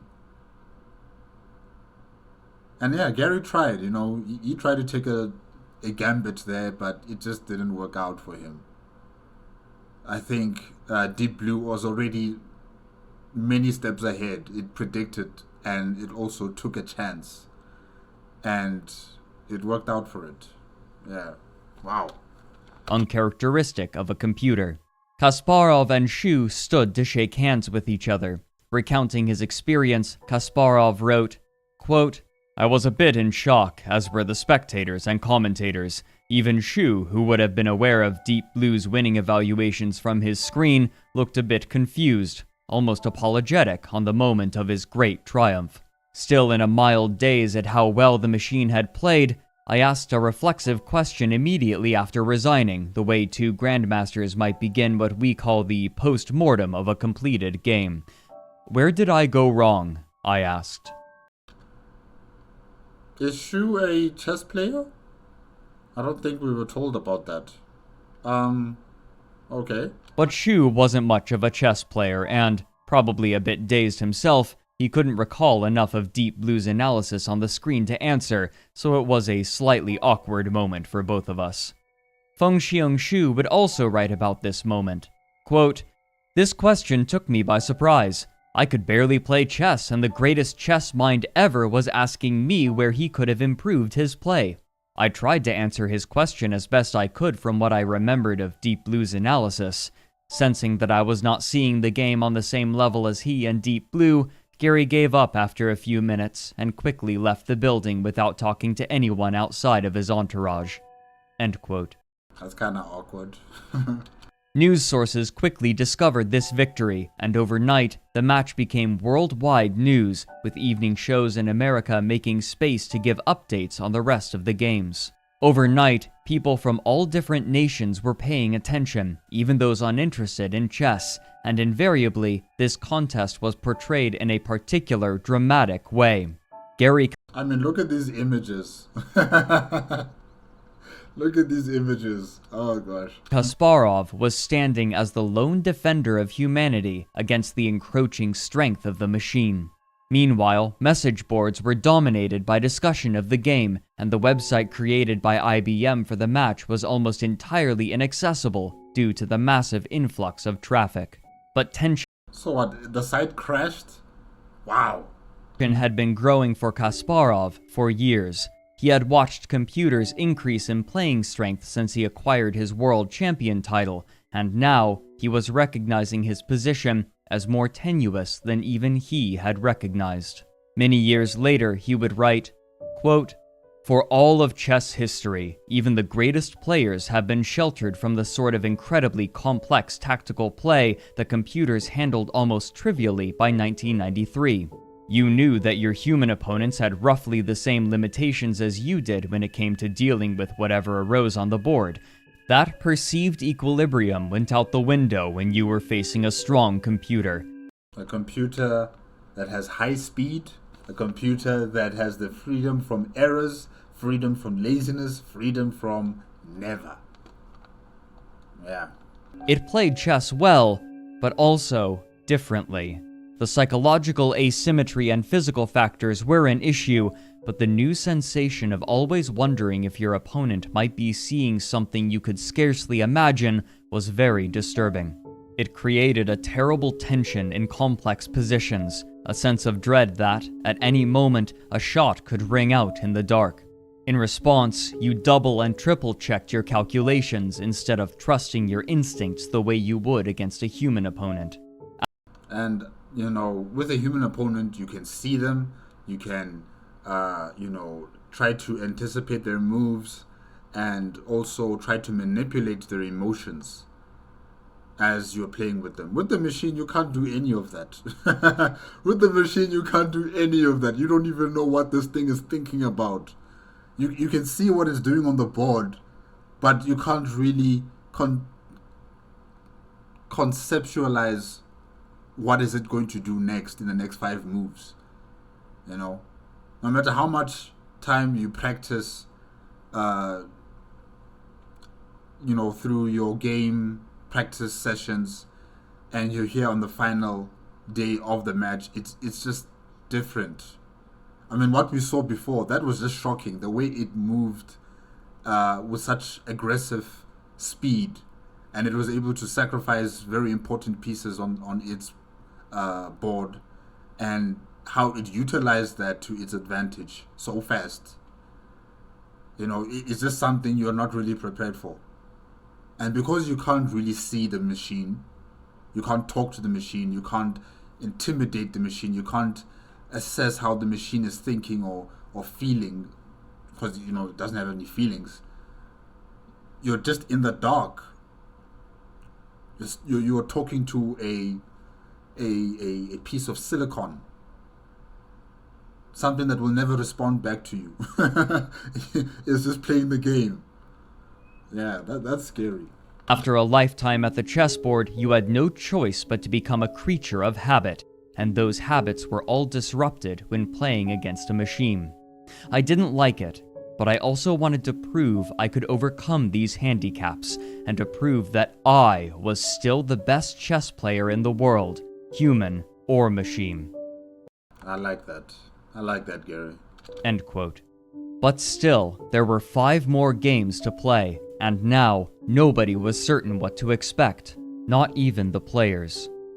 Wait, I said 3 games. Sorry, yes, 5 games. Sorry.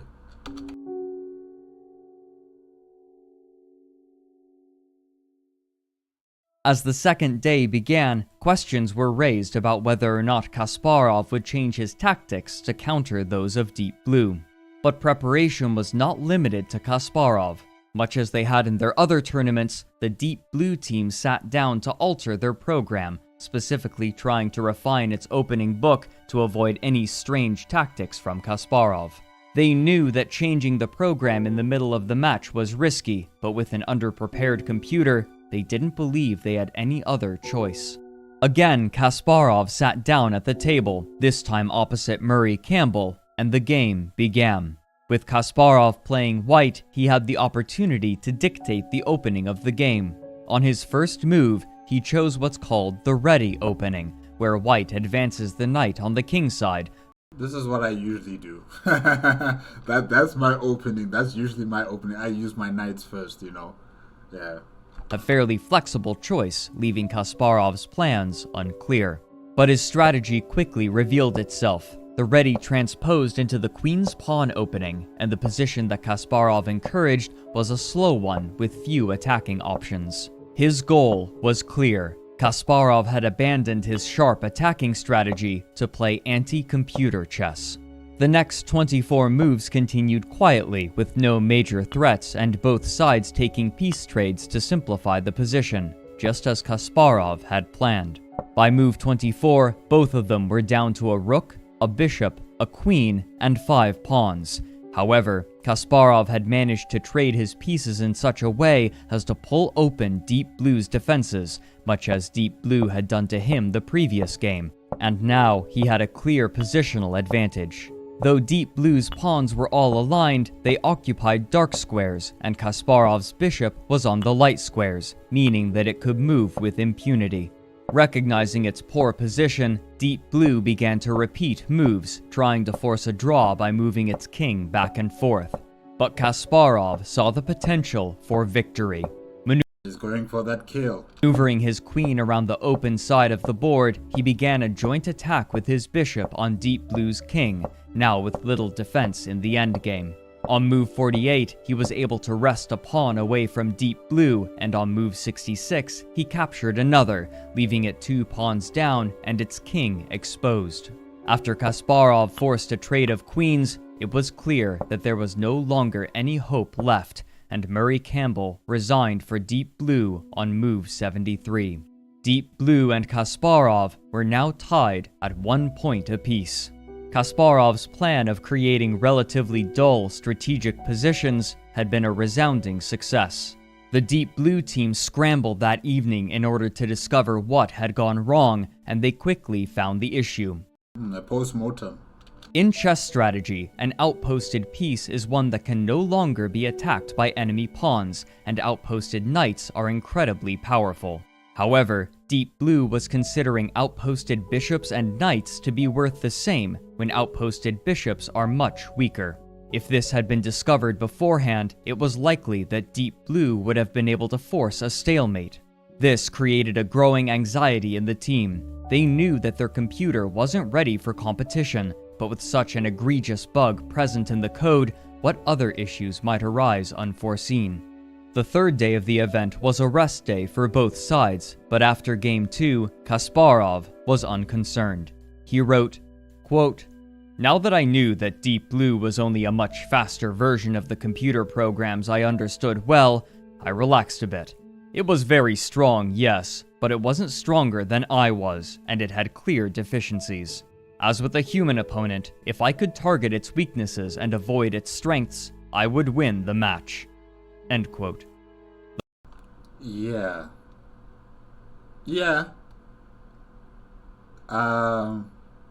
Don't let your overconfidence blind you here. Don't choke. Because I'm not counting out feng-hsiung out just yet. I'm not counting him out just yet. Yeah. That machine is scary. The following day, they returned to the table for Game 3, and once again, Shu would sit across from Kasparov. Deep Blue played the king's pawn opening, and in a repeat of Game 1, Kasparov responded with the Sicilian. Following the same opening as Game 1, Kasparov found his queen in the center of the board, the same as the first game, but this time he was much more confident. Both sides traded pawns and developed their pieces in somewhat expected ways, but on move 8, Kasparov made a bold decision. Pawn takes on d4. Faced with the decision to recapture with the knight or the pawn, Deep Blue chose the pawn, but this created a weakness. With no pawns on the adjacent files, this d4 pawn had no others to help defend it, a situation known as an isolated pawn. In order to keep it, a stronger piece must be dedicated to its defense if ever threatened, but if those pieces are attacked in turn, then it is often a simple matter to capture the pawn, and on move 11, Kasparov appeared to have an advantage, with his pieces better developed, though Deep Blue's king was much safer after castling to the king side. On move 12, Kasparov launched a series of trades, finally ending with a trade of queens, but these also gave Deep Blue another pawn to defend the isolated d4 pawn, and modern computer analysis reveals that, by allowing this, Kasparov had made a serious error. But he still believed that Deep Blue had exploitable weaknesses, among them the now exposed c3 pawn. Though this was largely according to the plans of Joel Benjamin, Deep Blue noticed something that Benjamin hadn't when preparing the line. This series of moves lost Deep Blue a piece, and so it deviated from the plan and narrowly averted disaster.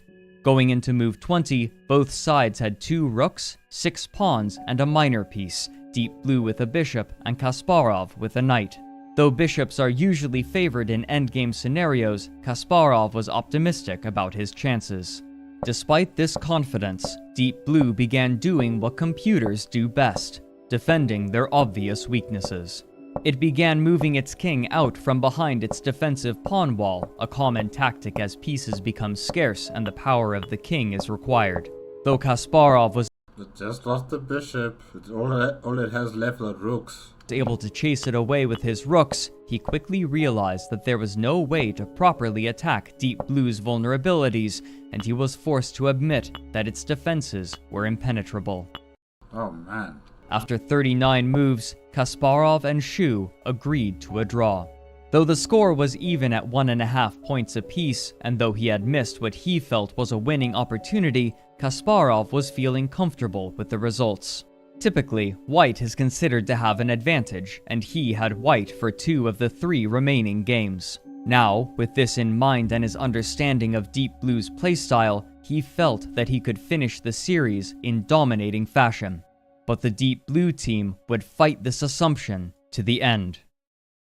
Game 4 began the following day. While Kasparov opened with the ready once again, Deep Blue transposed it into the Slav defense, which gave it stronger central control but slowed its development, almost guaranteeing a defensive game on its part. It eventually built into what's called the quiet variation, referring to the methodical games typically found in it. Coming into the middle game, Kasparov had a noticeable advantage, and on move 19, he had managed to double his rooks onto an open file, an extremely powerful attacking pattern. But Deep Blue wasn't only facing problems on the board. After playing move 21, Shu got up and left to use the bathroom, but when he returned, the arbiter would not let him enter the stage until Kasparov had made his move, due to a quirk of the rules. When Shu finally was allowed to take his seat again, he noticed that Deep Blue had gone into sleep mode. As Kasparov stood up to take a short break, Shu attempted to wake up the computer and input Kasparov's move, but when he did, he made an error and the computer crashed. Wow. So human error. I would say this is human error. The frailties of a human, allowed Deep Blue to also fail at that very moment. Why didn't what's his name again? Not Thomas. Murray. Yes, why didn't Murray take over since Shu was going to the toilet? He's going to the toilet, Murray takes over, and the game continues. Why does it have to be Shu who's sitting there and only him at that game?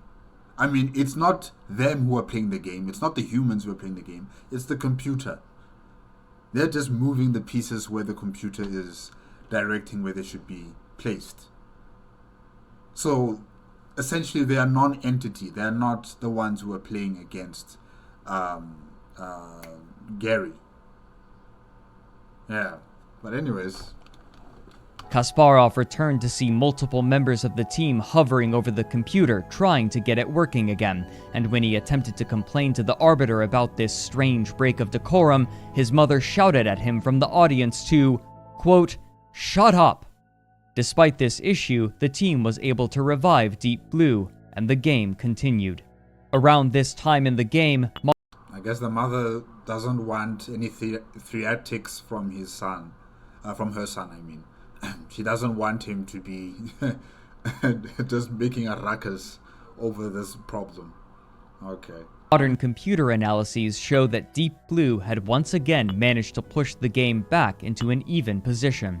Both sides were able to find clever ways to claw pawns away from one another, but while Deep Blue was able to take the advantage, there was no obvious way to convert it into a victory.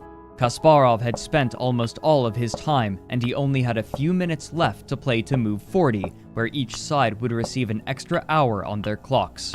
In the frantic position, the board began to whittle down further as they found ways to capture each other's pawns, but with no clear path to victory, both sides eventually agreed to a draw after 50 moves.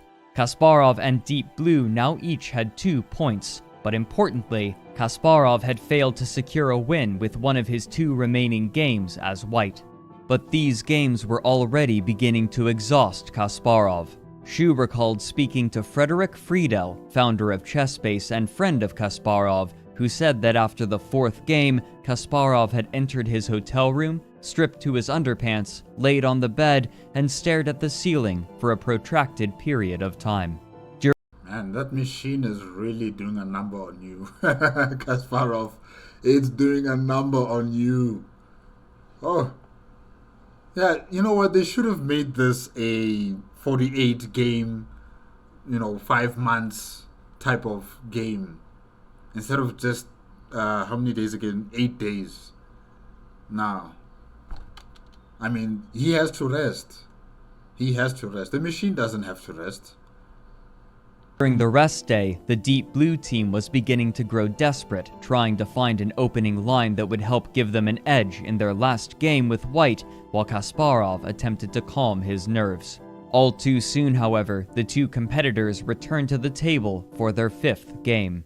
Again, Deep Blue moved its king's pawn, but to the surprise of both the Deep Blue team and those in attendance, Kasparov responded with e5, moving his own king's pawn. He had foregone his favorite opening line in order to utilize some other strategy, though what he had planned, only his entourage knew. His strategy became clear after just a few more moves. It must be another form of anti-computer tactic. Yeah. He had prepared the Petrov defense. Often, the king's pawn opening results in a sharp game, but by playing the Petrov, the Deep Blue team knew that Kasparov was likely attempting to push the game towards a draw. By Kasparov's own admission, the Petrov is rather slow and simple to play, and many find it boring, as pieces often get traded down while pawn structures remain somewhat stable. Kasparov's plan with the Petrov was obvious. The anxieties of playing against such a powerful and unknown computer had exhausted him, and he was interested in keeping the game simple so that he could go into the final game fresher and ready to take a victory with white. And so, he would simply keep the position even and trade pieces to reduce the complexity of the game, staying with obvious and familiar positions. This strategy caused significant consternation to the Deep Blue team. All throughout the week, they had been tuning and preparing Deep Blue to play against the Sicilian defense, and Kasparov's change in tactics meant that Deep Blue was far less prepared. Which is perhaps why they were so surprised when, on move 23, Kasparov offered a draw. This was quite early in the game to make such an offer, and so, after some deliberation, the Deep Blue team opted to decline, knowing that they may be able to make the same offer later. They believed that Deep Blue may yet have had opportunities. But they quickly came to regret this decision. They watched as Deep Blue began to make a series of inaccurate moves immediately afterward. First, it allowed its pieces to become pinned, stymieing any potential for an attack in the near future, and then it began to move its pieces back and forth, unable to find any proper way to advance its position. As Kasparov tightened his control over the game, the team looked on agonizingly as they recognized the problems that easily could have been fixed if only they had a bit more time for testing. With each move, Deep Blue inched closer to a brutal defeat, its pieces locked together in the center of the board, totally ineffectual. Eventually, Kasparov was able to promote his pawn to a queen, forcing a trade that left him with 3 pawns and a bishop against Deep Blue's 5 pawns. On move 47, seeing no way out for Deep Blue, the team resigned for it.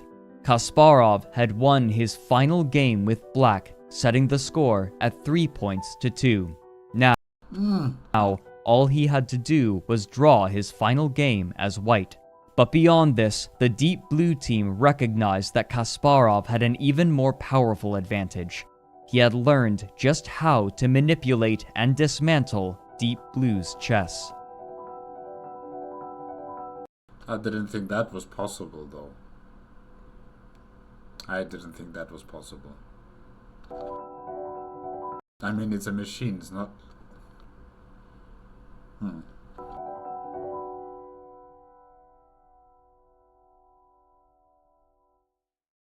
While it was no longer possible for Deep Blue to win the match, it could at least make a draw if it could win the last game, but hopes from the Deep Blue team were not high. This time, they had prepared the Slav defense, and for the first few moves, everything seemed to be working as planned after Kasparov played the ready opening again. But then, Kasparov launched his trap. Rather than playing the normal move order for the opening, he transposed his moves, changing the order and taking Deep Blue out of its opening book early, suspecting correctly that the Deep Blue team hadn't prepared for this sequence. This meant that all of the planning of the Deep Blue team had been wasted. By move 10, Deep Blue was beginning to deviate from the opening plan and make serious strategic errors. First, it failed to move its bishop onto the correct square, and then it began advancing its knight ineffectually along the king's side. By move 12, a modern analysis shows an advantage of 1.2 points for Kasparov. Typically, an advantage of 1 point is enough to reliably attain victory at the highest levels of chess.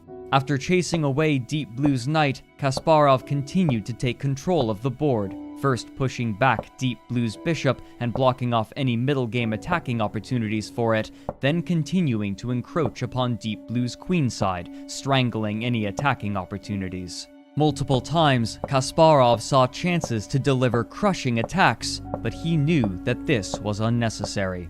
He'll just squeeze it till death. As long as he could prevent a sharp position, Deep Blue would be unable to steal away the game. After a few piece trades, Deep Blue's last remaining pieces were trapped in the corner of the board, and after a pawn sacrifice from Kasparov, they were entirely lodged in it, practically useless. On move 43, the Deep Blue team admitted defeat and resigned. Kasparov was elated, and he immediately Wow. Kasparov, wow. was more willing to speak to the present news outlets now that his victory had been secured. Already there were questions about a rematch as early as the following year, and he made it clear that he would invite such an opportunity, an opinion that was in part encouraged by IBM's offer to fund his faltering chess organization. When pried about Deep Blue's estimated ELO rating of 2700, close behind Kasparov, he stated that its abilities were wildly inconsistent, saying, 2700 maybe, but 3100 in some positions and 2300 in others.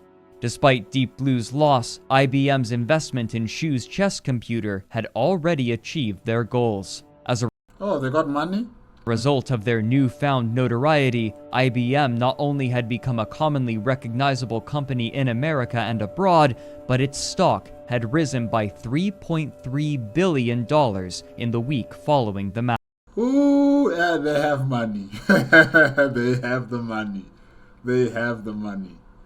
I know this was a very, very good endeavor by IBM, and it has paid off handsomely well. Yes.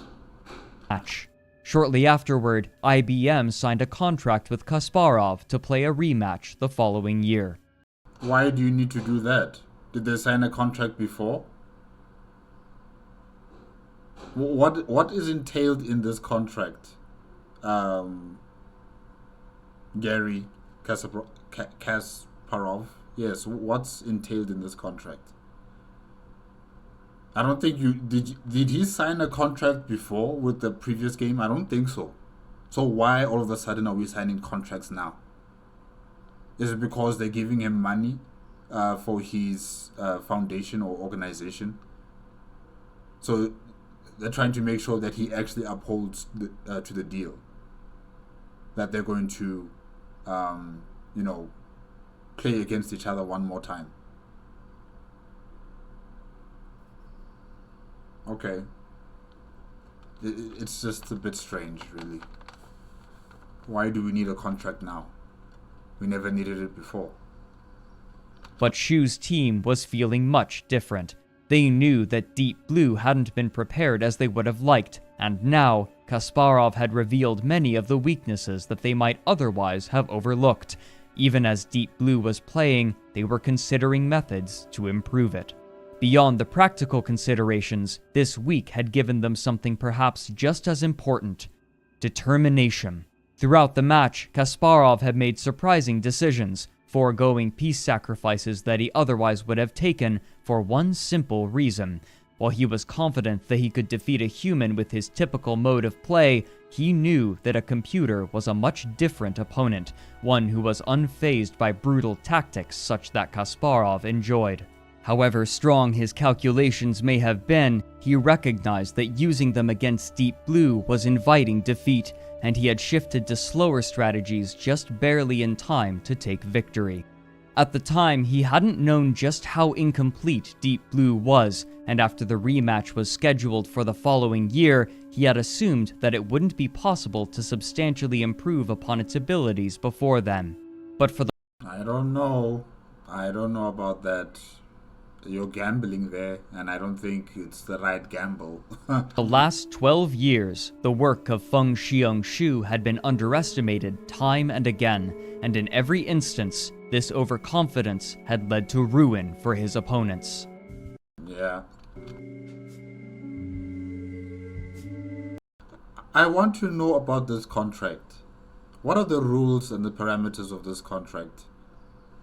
And what happens when you breach the contract? I need to see this contract that he signed.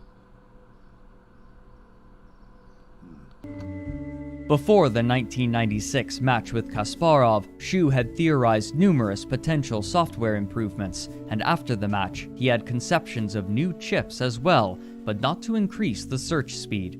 As Claude E. Shannon had stated in his paper from 1949, faster search speeds provide exponentially diminishing returns, and to the team, it was clear that it wasn't the search speed that was limiting Deep Blue. Instead, they resolved that they needed to improve its evaluation capabilities. To recognize its weaknesses, IBM hired chess grandmasters to visit and play against it so that they could offer their insights and opinions, and all of these were used to tune its evaluations. Okay, now, was this information also sent to Gary so that he could also prepare? Because I'm sure wherever Gary is playing, that information is also sent to IBM, and it is analyzed and it is downloaded onto Deep Blue. So both sides need to prepare for each other. Deep Blue is competing with other grandmasters, and collecting all of that information and experience. In some games it loses, in some games it wins. That information is important for Gary. Vice versa. Whatever Gary is doing is also important to Deep Blue. Helping it recognize opportunities and how to reach more powerful positions. Gradually, its strategic capabilities were improving. The team recognized that if they could improve this aspect of Deep Blue's play enough, then they could eliminate any obvious counterplay from Kasparov. But IBM had their own designs. After losing to Kasparov, their stock had risen tremendously. What would happen if Deep Blue won? As the year... What is that supposed to mean? What is that supposed to mean? What are you people thinking? Money.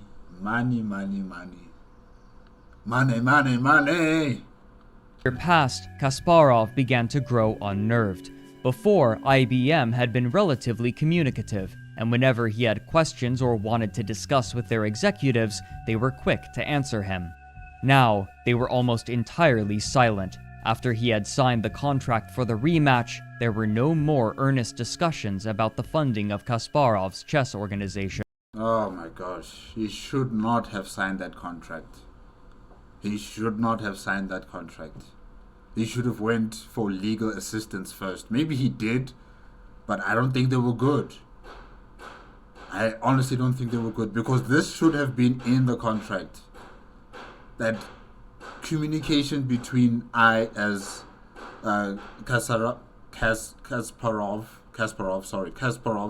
and IBM, should be enshrined in this contract. That there should be no deviation. There should always be communication between the two parties, no matter what. And that information that is pertaining to Deep Blue should be shared with Kasparov, and Kasparov can also share his game information with IBM. This is a problem. This is a big problem now. It was clear that, where IBM had been cooperative before, they were now entirely adversarial. This problem was exacerbated by the fact that, much like in 1996, the rematch would be only 6 games long, giving him little chance to discover Deep Blue's playstyle and weaknesses, an aspect much more important to Kasparov than Deep Blue. And that type of information is always readily shared and available between human grandmasters playing against each other. Now all of a sudden, because it's a machine and because it's IBM and because IBM have made this contract with Gary Kasparov, now all of a sudden, that tradition is being sidestepped. Now Gary's going to come in here blind. He's not going to be prepared for whatever happens with this Deep Blue machine as it makes its move. Maybe as the white or the black. No, this is not fair. As the team continued in their effort to improve their evaluation function, they crafted a miniature version of Deep Blue in order to test software changes, which they named Pico, which ran at about the same speed of other chess computers. But in testing it, they received a surprise. Hsu wrote, quote, "One day, Murray Campbell mentioned that he had played a few games against the top commercial chess programs and asked me to guess the outcome. Given that Pico did not really have an edge in search speed and the new evaluation function was still not tuned, I answered, about 50-50. Then Murray dropped the bombshell. Pico had won all the games. I wanted to see the evidence. Murray showed me fragments of the games from memory. The reason for the domination by Pico became obvious. In our quest to improve Deep Blue's chess knowledge, we had created something way beyond what had been done in commercial chess programs. In every game fragment that I saw, the relative chess knowledge deficiency of the commercial programs became crystal clear, and I could tell precisely what hardware evaluation features were at play in each game." End quote. However, Deep Blue was still plagued with bugs. For example, the team was once again struggling with the en passant rule that manifested in an odd way. Whenever the opportunity for an en passant appeared on the board, Deep Blue would somehow assume that a phantom queen had appeared in the corner, drastically affecting its evaluations. What's more, it appeared that the problem was with the hardware, not the software, which was much more difficult to fix. Other times, due to bugs in the code, Deep Blue would play a random move. Significant amounts of their dwindling time was spent on discovering these bugs and devising solutions that wouldn't significantly harm its evaluation speed or quality. To address some other issues, they devised a method of controlling the numerous crashing bugs that appeared.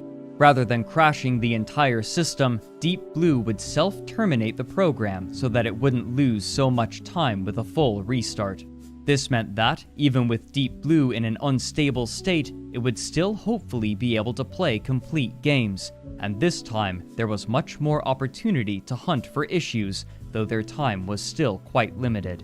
While their evaluations had drastically improved, they still had found the time to improve on Deep Blue's search speed, and after optimizing their program and altering some hardware, they were able to double Deep Blue's maximum search speed from 100 million positions per second to 200 million.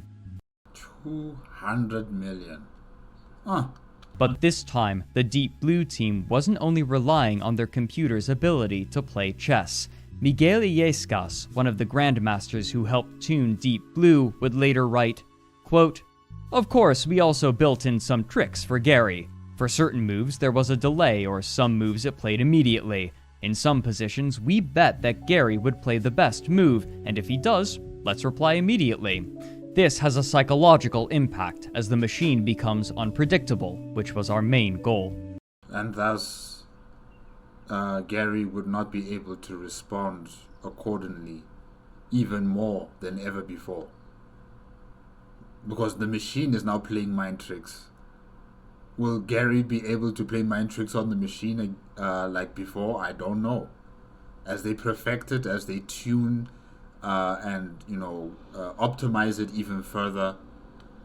And, Gary will not be prepared for any of this because that information is not being shared with him. But everything that he does is being shared with IBM. End quote. In the meantime, IBM was planning their event, which they intended to make far more publicized than before. In preparation, they gathered all of the media attention that they could, Look at that image. creating a campaign to advertise it and posters with the iconic image of Kasparov's face over a chessboard. Money, money, money. As such, reporters began clamoring to secure seats in the auditorium, knowing that public interest would be even greater than the year before. With so little cooperation and communication from IBM, Kasparov was beginning to feel nervous, and so he contacted the company, asking them to show Deep Blue's games so that he could prepare. Please do that. But the company had been shrewd when they crafted the contract and the rules of the match. Of course, of course. I'm not surprised. That's why I'm asking, we need to see this contract that you signed. Who did you sign it with, Gary? Did you get advice from a legal assistant before you signed it? Because now we're in this mess where they are not cooperating with you, where they're finding loopholes in a contract that they have made. In response to his requests, IBM cited a precisely worded rule stating that all of Deep Blue's public games would be made available for him to study.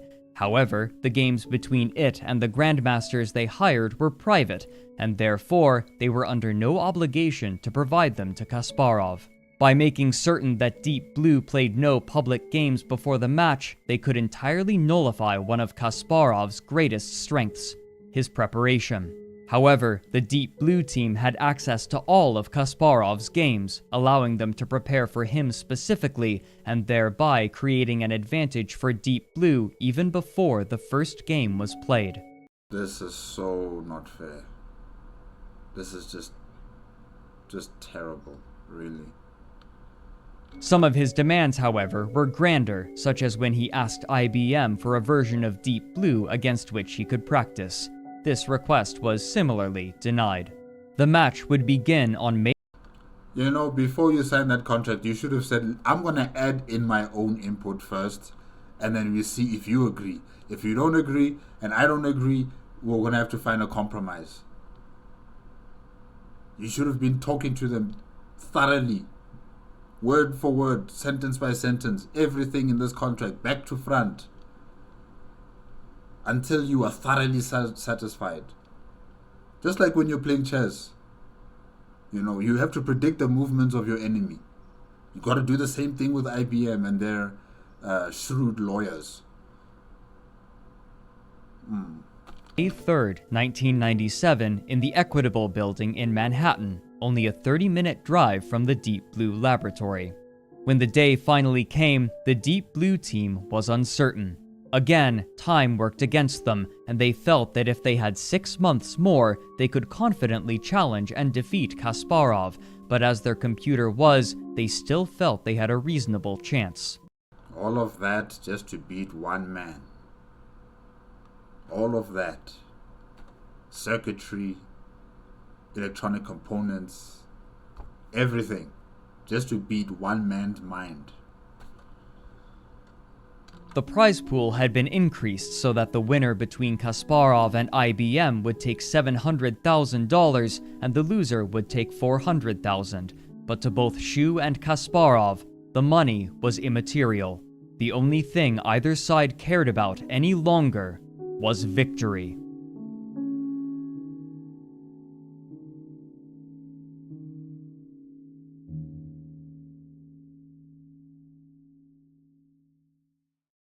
At last, May 3rd came, but there were already myriad problems. Most immediately, Kasparov had noted a number of inadequacies in his accommodations. First, there was not nearly enough climate control for the playing area, especially given the intense and hot stage lights that were trained on him, and this would only worsen with time. Air conditioning had to be arranged for him so that he could sit comfortably at the table in his suit. What's up with the mind games by IBM? What's up with that? Why don't they just use the same, facilities they used previously? Those were fine. We didn't hear any complaints from Kasparov about those facilities. Why not use the same place, or at least use the same sort of environment, added benefits from that previous stage onto the new stage. Make sure that it's almost identical in terms of climate control, in terms of how the seatings are arranged, in terms of the table, in terms of everything. You know, make it a carbon copy. Why can't you do that instead of now playing mind games with him like this? His personal smoking room was also several minutes' walk from the board. and when he complained, they cordoned off a new area for him adjacent to the play space, but this was far from comfortable or private. Kasparov's mother would say to him, "It reminds me of the 1984 World Championship match against Karpov. You had to fight Karpov and also the Soviet bureaucracy. Here we are 13 years later, and you have to fight a supercomputer and also a capitalist system using psychological warfare." While of less direct importance and less extensive, the Deep Blue team were given a similarly strange treatment. Really? Oh, I thought IBM was only targeting Kasparov, but okay. So even the Deep Blue team are suffering due to the, the administrating of this entire event. Yeah. First, a rooming mishap deprived them of their comfortable space to plan their opening preparation, and during the week, the observation room to which they were assigned was cramped and unwelcoming, unable to fit more than 6 people at a time. Reporters had issues of their own. Those without seats were allowed into the auditorium to take photographs at the beginning of each game, chaotically cycling through in groups, but there were so many photographers that they would crush each other trying to get good angles, and at one point, a reporter punched a security guard. It's not that serious, man. It's not that serious. Now you might possibly be taken to jail, or you might be charged with assault. It's not that serious. To be punching people? Come on. IBM's planning team had so severely underestimated the number of reporters that a new room had to be rented just to fit them all, as major television stations were prepared to provide hourly updates on the games as they were happening. Finally, after months of campaigning by IBM and days of interviews and photographs, Garry Kasparov and feng-hsiung stepped onto the stage, shook hands, and sat down across the table from one another for their first game. They would play outside of the auditorium in front of a small crowd of approved reporters, while inside the auditorium, a small panel of hosts would analyze the game for the audience. The team playing the moves for Deep Blue would cycle as the games went on. This time, Kasparov would start the match as the white pieces. He had hoped to start with the black pieces as he had in 1996 so that he could gauge Deep Blue's abilities, but as white, he felt compelled to attain victory. How was it decided that you would start with the white and Deep Blue would start with the black? Exactly. With little knowledge of Deep Blue's new capabilities, he mirrored his play in the 1996 match and again began with the flexible ready opening. But his next few moves were surprising. Rather than attempting to occupy space in the center, he chose first to immediately fianchetto both of his bishops. A fianchetto is a powerful but safe attacking pattern in which the pawn in front of the knight is moved 1 square forward and the bishop is moved into the now vacant square. This accomplishes 2 things. It creates a safe nest for the bishop while also placing it along the longest diagonal of the board, allowing the player to safely exert pressure on the center squares, though it does surrender space. The reason for this was obvious. If Kasparov couldn't have a defensive game as black, then he would force one as white. This was combined with another idea. One of the tenets of anti-computer chess was to make waiting moves, allowing the computer to make mistakes. Of this, he wrote, quote, "Instead of the normal expansion in the center by pushing my king's pawn 2 squares, I advanced it timidly a single square, avoiding contact with black's forces. It was intentionally passive, almost a waiting move, a throwback to David Levy's old trick of seeing if the computer could be fooled into weakening its own position when left without concrete targets. And lo and behold, it could." End quote. Deep Blue's 10th move was to advance its h-pawn, already creating unnecessary vulnerabilities for its king.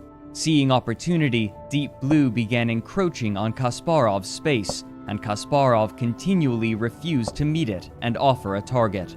By move 13, Kasparov had not moved a single one of his pawns 2 squares, creating a cramped position on his side of the board as Deep Blue enjoyed the benefit of space. However, on move 14, Kasparov had protected his position so carefully that there was still no clear way for Deep Blue to attack him. Look at that no man's land in the middle. Oh, wow. Yeah, you gotta make your move, Deep Blue. What's more, Deep Blue had castled kingside, but now it had demolished its own defenses, leaving it vulnerable to attack, while Kasparov's king was safely nestled behind his pieces and pawns. Play continued with Deep Blue consistently preventing Kasparov from making meaningful advancement in his position until move 22, when Deep Blue made a surprising move, pawn to g4, stunning the commentators. What, does it want to sacrifice a piece for the bishop?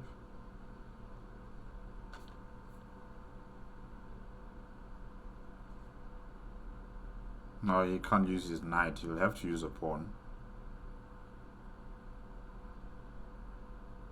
Huh. People began trying to dissect the move, speculating that it could have been an error or some complicated computer strategy that could only be seen by the powerful computer that played it. Yeah, I think that's what this is about. While Deep Blue allowed its king's defenses to be eroded completely, Kasparov's was weakened in turn, but not cripplingly so. After Kasparov offered a pawn trade and the d-file was opened, Deep Blue sought to take advantage of it with its rook, while Kasparov closed other files. On move 32, however, the vulnerability of Deep Blue's king began to manifest practically. Kasparov's kingside pawns had advanced across the board and were now bearing down on Deep Blue's king, and the rest of Kasparov's pieces, while not on the king side of the board, were nonetheless either joining in the attack or threatening to do so imminently. Deep Blue still had opportunities, and the position was completely even, but on move 34, it made the decision to initiate a queen trade. After this trade, Deep Blue entirely lost control of the game. On move 40, it initiated a rapid series of piece exchanges that left Kasparov down in material, but as they came to an end, Kasparov's final tactic was revealed. The trade had left Deep Blue no way to prevent Kasparov's pawns from advancing up the board and threatening to promote. Just a few moves later, the Deep Blue team resigned. Kasparov had taken Game 1 in convincing fashion. Kasparov stepped in front of the crowd, grinning and talkative, elated by his victory, but in secret, there was a major concern that he was reluctant to address: Deep Blue's final move.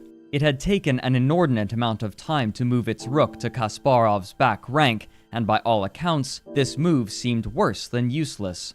He had spent some time that evening with his entourage studying the move, attempting to see if Deep Blue had spotted some tactic that he hadn't. It was clear after a short time that it was still a losing move, but they wondered if they could study why it made this move in order to understand its thought processes. Now, feng-hsiung was nervous. IBM had spent all of its goodwill with Kasparov in order to gain every possible advantage, and it was reasonable to assume that Kasparov might turn down any rematch offers, no matter how much money IBM offered, and yeah, after the fiasco of this contract that he assigned, I don't think he should think about having a rematch after this tournament. He should not. Because clearly IBM, they're prepared to commit to unscrupulous measures to win. Now, it had lost the first game embarrassingly, exhibiting some of the worst of computer chess's failings. But neither he nor the Deep Blue team were ready to give up hope, and they still had opportunities to make changes throughout the week.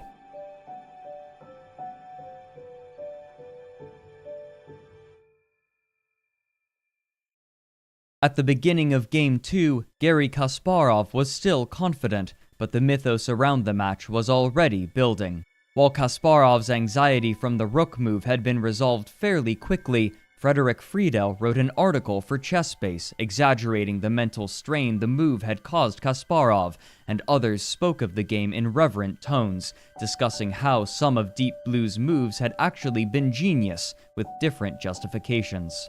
As Game 2 began, many expected Kasparov to continue using anti-computer strategies as much as possible, and at first, this appeared to be the case. When Deep Blue played the king's pawn opening, Kasparov responded in kind, showing that he was still unwilling to play his favorite Sicilian defense in favor of a closed center position. After Deep Blue's showing in Game 1, many spectators, including the commentators, had foregone any chance of Deep Blue winning the match and had already begun to berate it for allowing Kasparov to keep the position closed, where computers usually struggle. But Hsu was unconcerned. Deep Blue continued with the Ruy Lopez opening, a well-explored series of moves known popularly as the Spanish torture, due in part to the way that White's bishop restricts Black's knight by pinning it to its king. The game continued conventionally for a time, with Kasparov advancing his pieces much more aggressively than he had in the first game. On why he had changed his strategy, he wrote, "After seeing how aggressively the machine played when given the chance, we decided that using the same passive anti-computer strategy with Black would be too dangerous. With White, I could control the pace of the game much better and wait for my chances. With Black, it would be safer to play a known opening, even if it was in Deep Blue's book, especially if it was a closed opening where it would have difficulty finding a plan. The downside with this strategy, as in all the games, was that it wasn't my style either. While I was playing anti-computer chess, I was also playing anti-Kasparov chess." End quote. Going into the middle game, the position was hopelessly closed, a common feature of the Ruy Lopez and another reason that it's known as the Spanish torture. Neither side has much obvious opportunity besides simply improving their position in vague ways. While Kasparov's pieces were largely trapped on his side of the board, this was agreeable to him due to the way that it would frustrate a typical computer. But I don't know, to me it seems like it's being reversed towards you, Gary. I don't see any torturing happening here. I don't see any torturing happening to Deep Blue. I think Deep Blue is reversing it upon you. If you're going to be stuck in one place like this, it's going to find a way to crack you open. But as the game went on, Deep Blue's play grew strange. On move 16, it played A4, a move described by Illescas as theoretical. In other words, it was a surprisingly human-like move. The commentators in the other room were beginning to change their opinions. Where once they had derided Deep Blue, they now were recognizing that the position it had created for itself was preferable, and Kasparov was squirming in his seat and sighing heavily as he thought. As he later put it, "The Spanish torture was underway, and I was on the rack." Yes. Kasparov continued to shuffle his pieces behind his pawns, at one point snapping his queen out to recapture a knight on Deep Blue's side of the board, and then Wait, you mean physically snapping it? Out of the frustration? Wow, okay. Ooh. retreating it again just as quickly. But on move 26, Deep Blue again played a strange move. Pawn to f4, another human-like decision that was surprising for a computer. Now, Kasparov was growing suspicious, but still, he would play on, though his concentration and will were wavering. He continued resolutely with his anti-computer strategy, playing weak moves that would ideally have made a computer play poorly, but Deep Blue would only strengthen its strategic position over time. Yeah, I mean, they perfected the programming of Deep Blue, and having rigorous tests with their private, grandmasters, and all that information has been collected, has been cataloged and optimized into the programming of this computer. So you're playing with a different Deep Blue than the one that you played with before. And since you don't have that information that should have been given to you, this is becoming a surprise for you, where you think that there might be a human being playing behind Deep Blue. When there is no human, it is the machine itself. It is the programming. Further restricting the movement of Kasparov's pieces, and even as Kasparov traded down, he felt his position more and more unsteady. On move 36, his suspiciousness intensified as Deep Blue refused a material advantage that would give Kasparov a position that may have allowed a comeback, something that any other, more materialistic computer would have found irresistible. Then, Deep Blue moved in on the now open A file with its queen and rook. Kasparov desperately attempted to defend, but he was already exhausted playing for a host who was hostile to him in a game position that he actively disliked. After making a helpless check with his queen, Kasparov resigned. Deep Blue had not only defeated Kasparov, it had crushed him. Even before the end of the match, however, Kasparov's mind was elsewhere, and he had become consumed by one thought. IBM and Deep Blue were cheating. Yeah, I don't think they were cheating. I think it's just the perfection and the optimization of this machine. After rigorous testing, after updating it with new parameters, new ways of playing the game, it is, acting more and more in a very strategic mindset, and more closely akin to a human being. Yeah. I think that's what this is. I don't think they're cheating. It's just unfortunate this vital information was not handed over to you. So it is coming to you as a surprise, the way this machine is responding to your plans or your moves. The idea had grown as the hours dragged on, focusing on a few moves in particular and how it seemed impossible that Deep Blue could have played anything other than what he had expected. Speaking later in an interview, he said, quote, "Game 1, the machine didn't pay any attention to King's safety. We have to remember because in Game 2 and in other games, the machine will be taking care a great deal about King's safety. Game 1 and Game 2 was played by different computers." End quote. But due to the secrecy of IBM, he hadn't known why Deep Blue had ignored its king safety so grievously, and wouldn't know for some time. Shu later wrote, "In Game 1, Deep Blue's move 22, G4, which resulted in its G-file pawn being traded with Kasparov's H-file pawn, was controversial. Some analysts considered it justified in that Deep Blue gained better piece activity. Since Kasparov did not get a clearly winning position as a result, it was hard to say for sure that it was a bad move. The move was the result of a bug we had introduced just before the rematch. An automatic tuning run for the evaluation function pointed out to us that the weighting for one class of king safety terms should be increased. When we increased the weight of the terms, Deep Blue appeared to play better, and we left the new weights in. What we did not realize was that, in extreme cases, the new weights reached the maximum allowed value and became saturated. In other words, Deep Blue no longer distinguished between a very bad position and an even worse position. Tossing away the G-file pawn therefore meant nothing to Deep Blue, as long as it eliminated Kasparov's H-pawn." End quote. As for its uncharacteristically strong ability in closed positions, Joel Benjamin spoke about the lengths to which he went. Quote, "What Kasparov didn't realize is that I spent months forcing Deep Blue to play closed positions, so that if it ever got in one, it would handle it better. We spent an awful lot of time on that specific problem." End quote. Even before the next game, however, Kasparov's mental anguish would be intensified. During the break day, while walking down the street for lunch, one of his confidants pointed out an unsettling observation he had made about Game 2. Kasparov could have forced a stalemate. Deep Blue had several different moves for its king when Kasparov made his desperate check with his queen, and of the options, it chose the wrong one. King to F1. Kasparov then could have played queen to E3, and with proper play, he would have been able to force a perpetual check and repeat moves, and by the repetition rule, turn his losing position into a draw.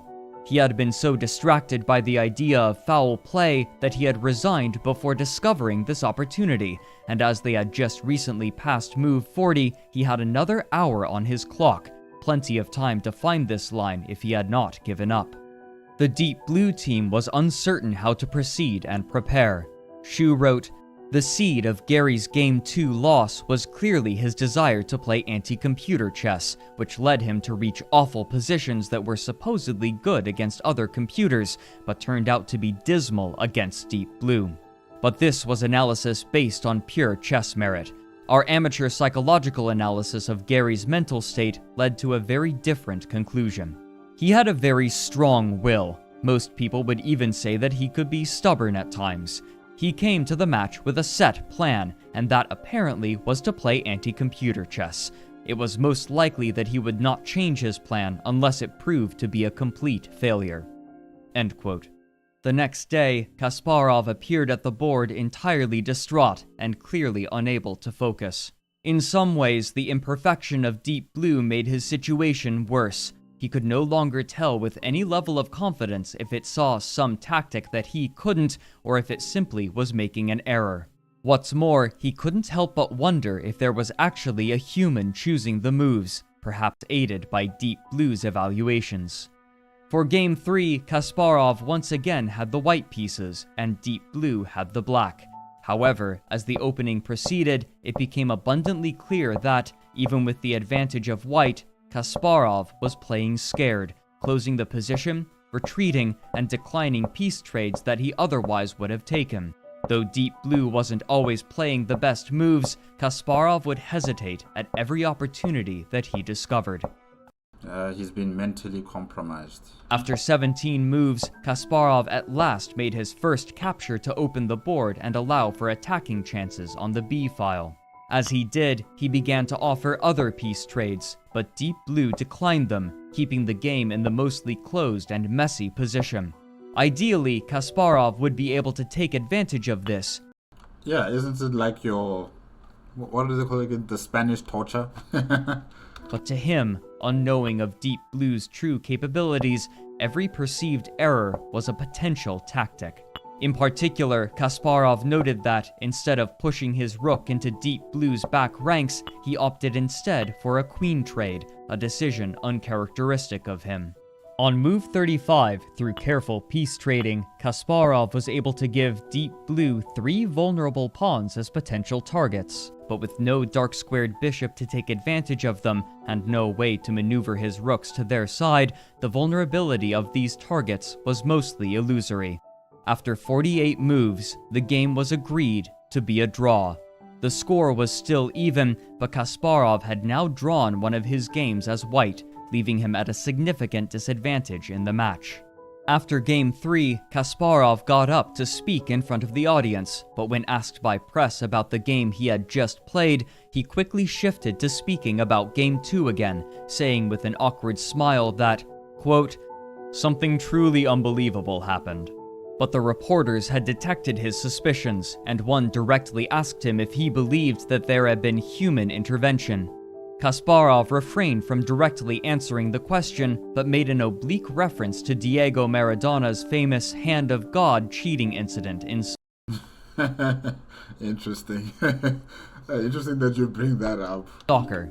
Later, Kasparov would state that this was in reference to the fact that he didn't understand entirely what was happening at the time, but Joel Benjamin immediately and reasonably interpreted this as an allegation of foul play. The two began a short argument on the stage, with Benjamin explaining certain computer chess concepts and professing the abilities of Deep Blue, all while looking directly at Kasparov, but Kasparov avoided eye contact with Benjamin entirely. All of this uncertainty, coupled with the massive upgrades to Deep Blue's hardware, had completely changed the nature of playing against it. Kasparov understood that it had always been powerful, but now, with the confusion associated with it, he stated that it no longer felt like a computer. It felt like playing against a black hole. And now, it was sucking him in, stripping him of his methods, his abilities, and most importantly, his confidence. Kasparov retreated once again to speak with his small group of confidants and analyze the game, but with the match at stake, IBM was not satisfied to give them their privacy. According to Miguel Illescas, So what? They're going to cause more problems? Hey, IBM, man. IBM had replaced Kasparov's English-speaking bodyguard with one that spoke Russian in order to eavesdrop and listen for strategies so that the Deep Blue team could prepare against them. But this report apparently remains uncorroborated and, according to him, had no impact on the match.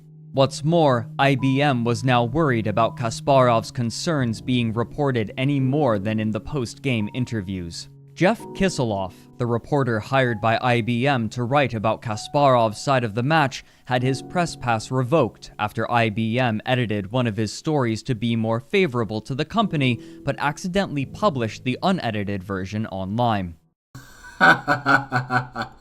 According to Kisseloff, he was accused of hacking their servers to publish the incorrect version of the article. There was also severe miscommunication between Kasparov and IBM, as well as between groups within the company, and Kasparov's demands seemed to change regularly, but even if Kasparov wanted the full logs, there was a problem. The self-terminations meant that in some cases, it became impossible to reproduce the games, meaning that there was no record of how Deep Blue had come to its conclusions. This only furthered Kasparov's suspicions, and IBM seemed to be doing everything they could to further them, offering to give him logs and then rescinding the offer the following day, or only giving him the logs for one move. That night, with his concerns unaddressed and his imagination creating ever more ideas of IBM's foul play, it was uncertain as to whether or not Kasparov would appear for Game 4 at all. It would be perfectly understandable for you not to come for Game 4. I would understand. Because, no one here is cooperating with, with each other. Especially in terms of IBM. They're not cooperating. They're not informing Kasparov about the what's going on with Deep Blue to allay his fears. The fact that, Deep Blue does shut down or erase or cancels out some of its own systems so that the entire computer does not crash, that's vital information. So that he doesn't formulate, thoughts in his mind thinking that a human being is controlling this machine. This is very important information. Something that they should have told him beforehand. That, if you want previous history on how the computer came to these conclusions, be warned, some of that information might be erased because the computer shuts down some of the components to prevent a crash. Simple as that, but they're so tight-lipped, it makes Gary paranoid. Because now Gary is wondering whether is he truly playing against a machine or is he playing against another human being. So I would not blame him for wanting to quit.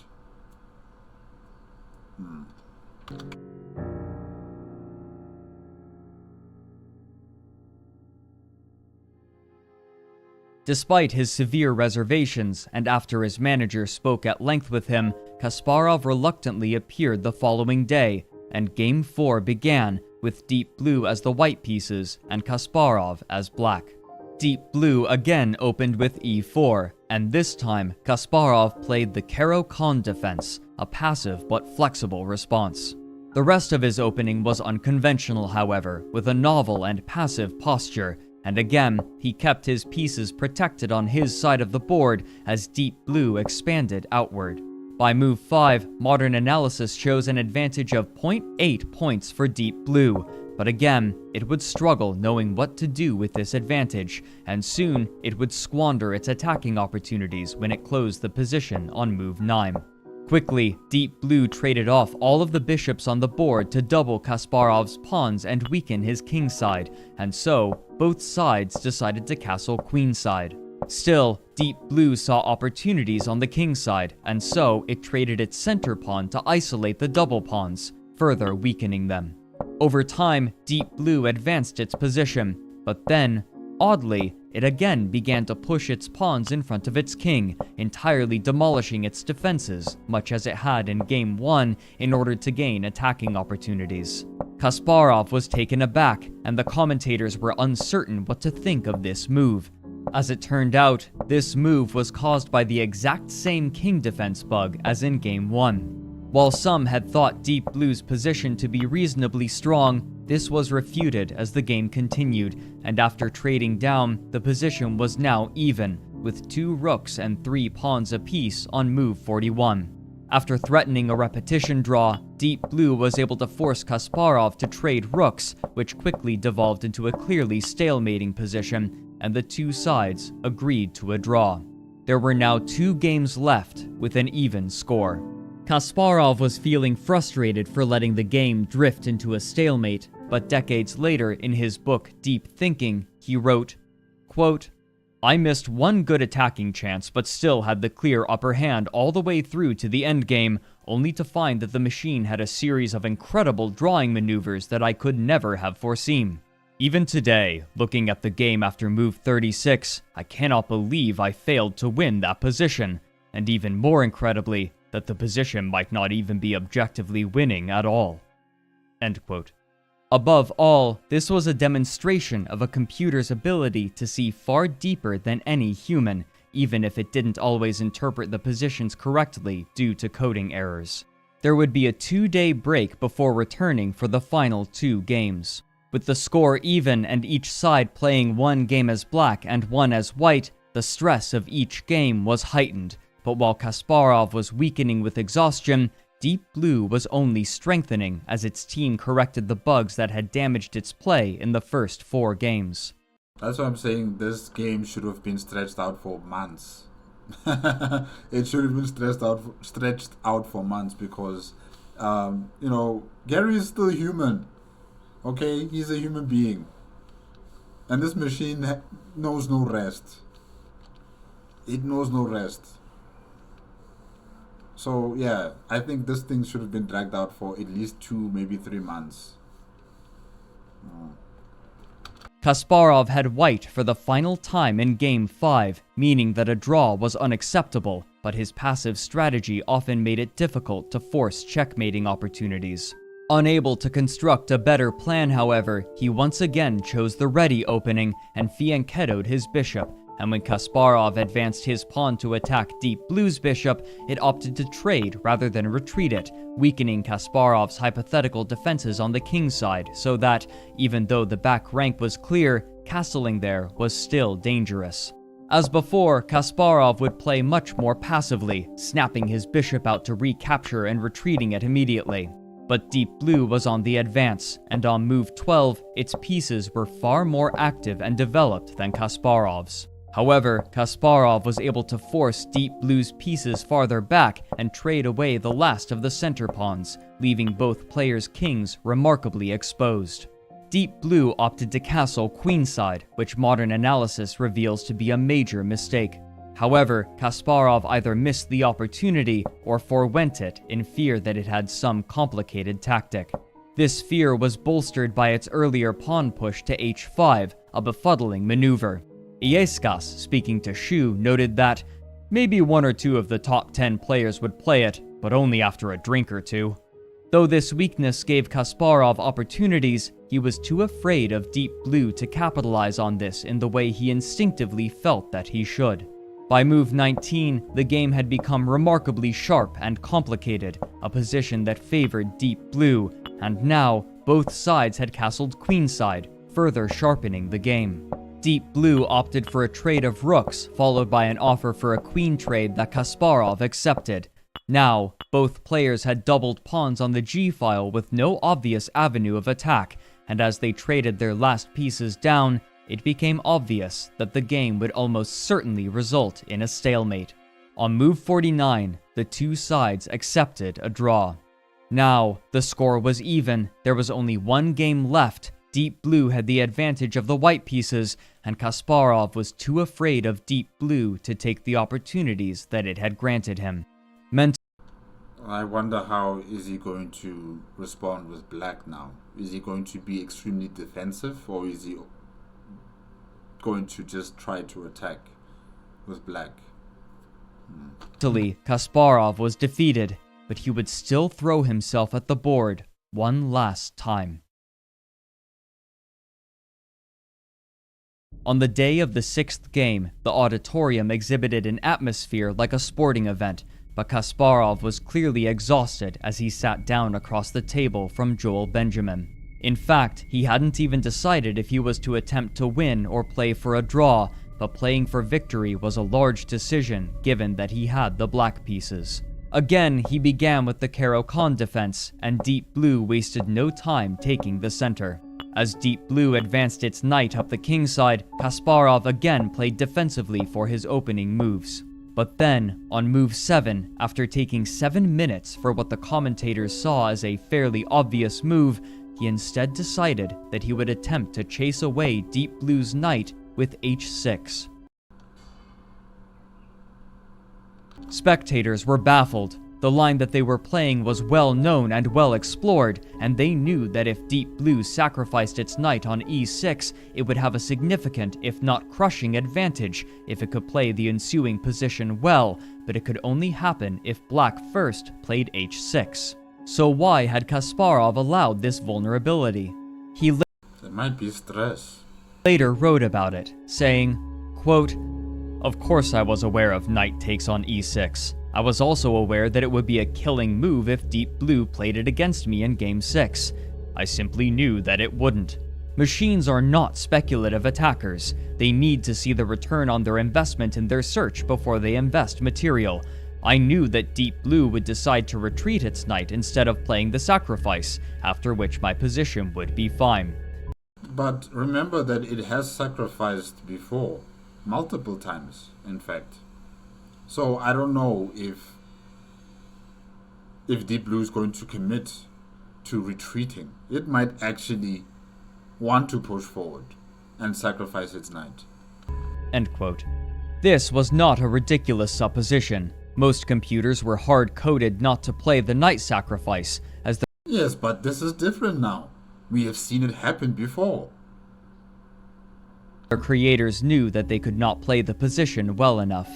But then, Deep Blue did the unthinkable for a computer. It played the sacrifice. Exactly, because we've seen this before. It has done this before. It surprised Gary the first time. It was during this tournament.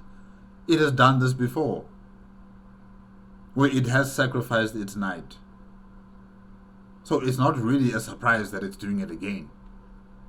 What is a surprise is that it seems that Gary forgot that it has that capability. Unbeknownst to him, the Deep Blue team had supposed that Kasparov might play this opening, and so they extended Deep Blue's opening book to include this particular line. Kasparov expressed his surprise, but played on. However, his defensive line was hopelessly jammed with little opportunity to fight back. First, Deep Blue moved its bishop deep into Kasparov's position to check his king, and he was forced to move it, meaning that he could no longer castle. As Deep Blue continued to swing its pieces to the kingside, Kasparov dragged his king laboriously to the queenside. This does not look good. But there, his defensive pawn structure had already been severely damaged, and Deep Blue's dark square bishop had a comfortable sightline directly through the pawns. And so, Kasparov retreated his pieces to create a safe pocket for his king, but Deep Blue was able to force Kasparov to sacrifice his queen in exchange for a bishop and a rook. This is not good. This is not good. Had had enough. On move 19, after less than an hour at the table, Kasparov resigned, stood up, shrugged at the reporters, and walked towards the auditorium for his final press appearance for the match. He had lost the shortest game of his professional career in humiliating fashion.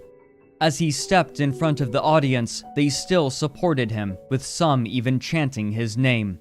Due to the negative publicity around Kasparov's accusations of cheating, feng-hsiung and his team had been ordered not to smile in case it might damage IBM's reputation. In spite of the support from the crowd, news stations chided Kasparov. Look at Gary. He does not even want to look at feng-hsiung. He doesn't want to look at him. He just doesn't. He's like, yeah, okay, thank you.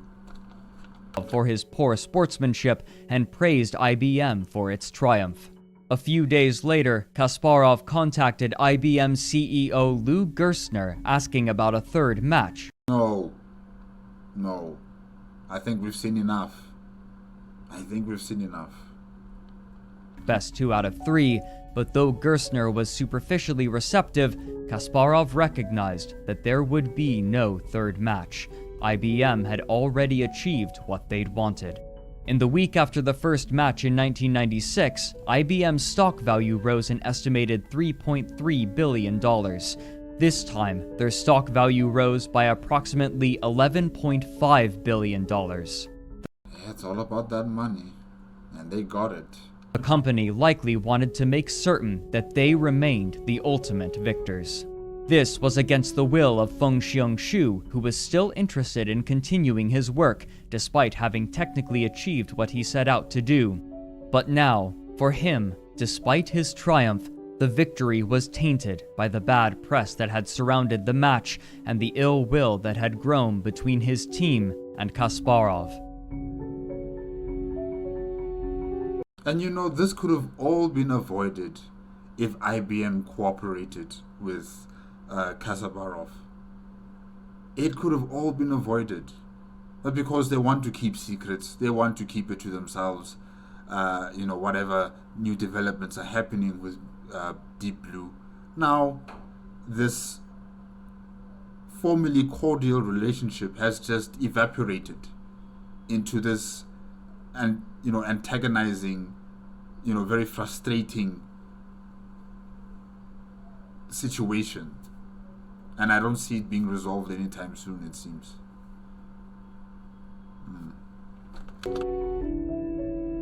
After this event, the careers of both Kasparov and Feng-hsiung would continue quietly. Kasparov returned to chess to resume his domination of the scene and maintain his title of world champion, crushing his competition as he always had. But much of his interest in chess had dwindled. He had won all of the major tournaments that there were to win, and after both becoming world champion and attaining the highest ELO rating in history, he felt that his work was complete. You have reached the summit. There's no other place to go to now. 3 years after his loss to Deep Blue, he would lose his title of world champion to Vladimir Kramnik, and after another 5 years of dominating chess tournaments, he finally retired from professional play. Deep Blue, however, would have no career after its match with Kasparov. Having completed its designed purpose, it was separated into 2 halves. One of them was sent to the National Museum of American History, where it remains to this day, while IBM housed the other half on site for years alongside other server racks before donating it to the Computer History Museum. Feng-hsiung left IBM shortly after the match. As Kasparov put it, "The Deep Blue team had engineered their own obsolescence by defeating me." True. But I think there would have still been some sort of space for Feng-hsiung in the company. I think he's leaving because, maybe the environment is just not for him in IBM. And I'm sure he's hired in another company and he's working well, he's enjoying his time in a different space than the one he was in before, because it's been tainted. IBM really ruined the type of excitement and exuberance this man had with his machine. It's been tainted. However, before leaving, Shu was able to make a deal with IBM that allowed him to use his research on Deep Blue in order to make further chess machines. When Shu approached Kasparov about a rematch with a reimagined version of Deep Blue, Kasparov declined, apparently ready to leave that part of his past behind him. Yeah, man, it was stressful. Shu went to work for Compaq, but moved on quickly, and by 2002, he had entirely retired from creating computers for games, soon accepting work at Microsoft's Beijing research division in 2003. Microsoft. Are Microsoft and IBM competitors? I'll have to look that up, but where he was put in charge of the platform and device center and would continue to have a successful, if private, career in computing. As for Kasparov, he began to grow more interested in politics and became an outspoken opponent of Russia's government, though he will still sometimes. What? Be careful. Be careful. Be careful. Yeah, no. Just be careful. Wait, is he still alive? I need to look it up. Because, hey, an opponent of the Russian government. Be careful. And speak on chess and teach lessons, as well as writing books on the subjects of both his old interest of chess and his new causes, especially supporting freedoms of expression. Despite his loss to Deep Blue, or perhaps because of it, Kasparov has become an even more vocal proponent of the advancement of technology and its ability to improve the general standard of living, encouraging governments and companies to embrace technological innovation. Today, chess computers have overtaken any human chess player, with programs such as the open-source Stockfish and the neural network AI AlphaZero transforming the way that the game is played, far surpassing the abilities of the Deep Blue that had defeated Kasparov. While not typically as powerful as Deep Blue, these new programs have much more robust and sophisticated evaluation algorithms, building upon the idea of singular extensions. In the end, it appears that Claude E. Shannon had been correct in saying that the weak but smart Type B computers would inevitably achieve dominance. These computers, however, did not render the game obsolete. While computer chess tournaments have discovered some popularity, the chief interest of players and spectators is still in purely human competitions. Yeah, guys, you won't catch me watching computers play chess. No, I'm not here for that. I'm not here for that. I'm here for human beings. Just like any other sport, I'm here for human beings. I'm not here for robots.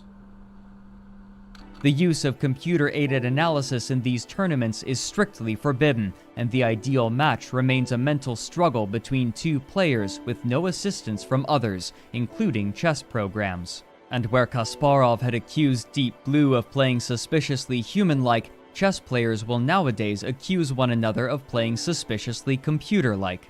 Still, it's become expected for players to use programs to help them in their preparation. But even as the capabilities of both computers and humans continue to grow and progress, working alongside one another for mutual improvement, the two halves of Deep Blue stand in separate museums, isolated from one another, never again to be reunited for their intended purpose.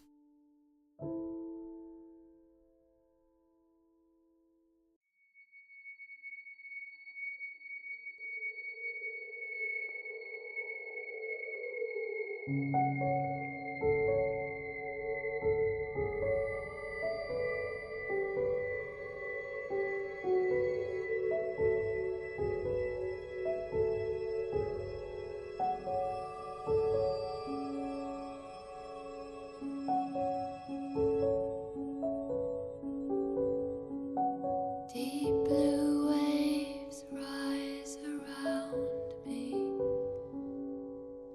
towering tall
Alright, guys, that is it with Down the Rabbit Hole Deep Blue, made on the Fredrik Knudsen YouTube channel, requested by Asazi.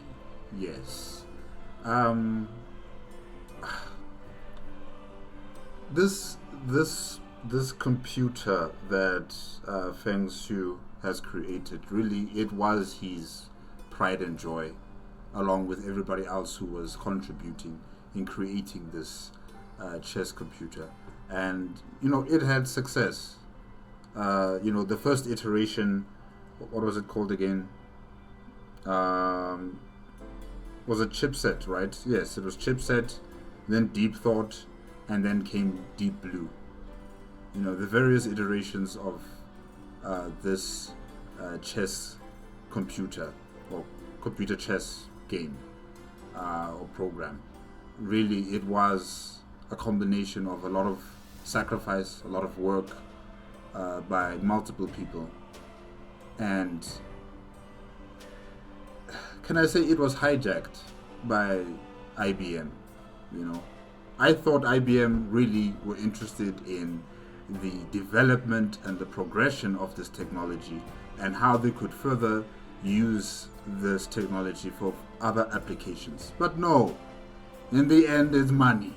In the end, they wanted money, and they got money twice. From 3 billion to 11 billion. In the end, they just used the pride and joy of feng-hsiung and his colleagues for their own benefit.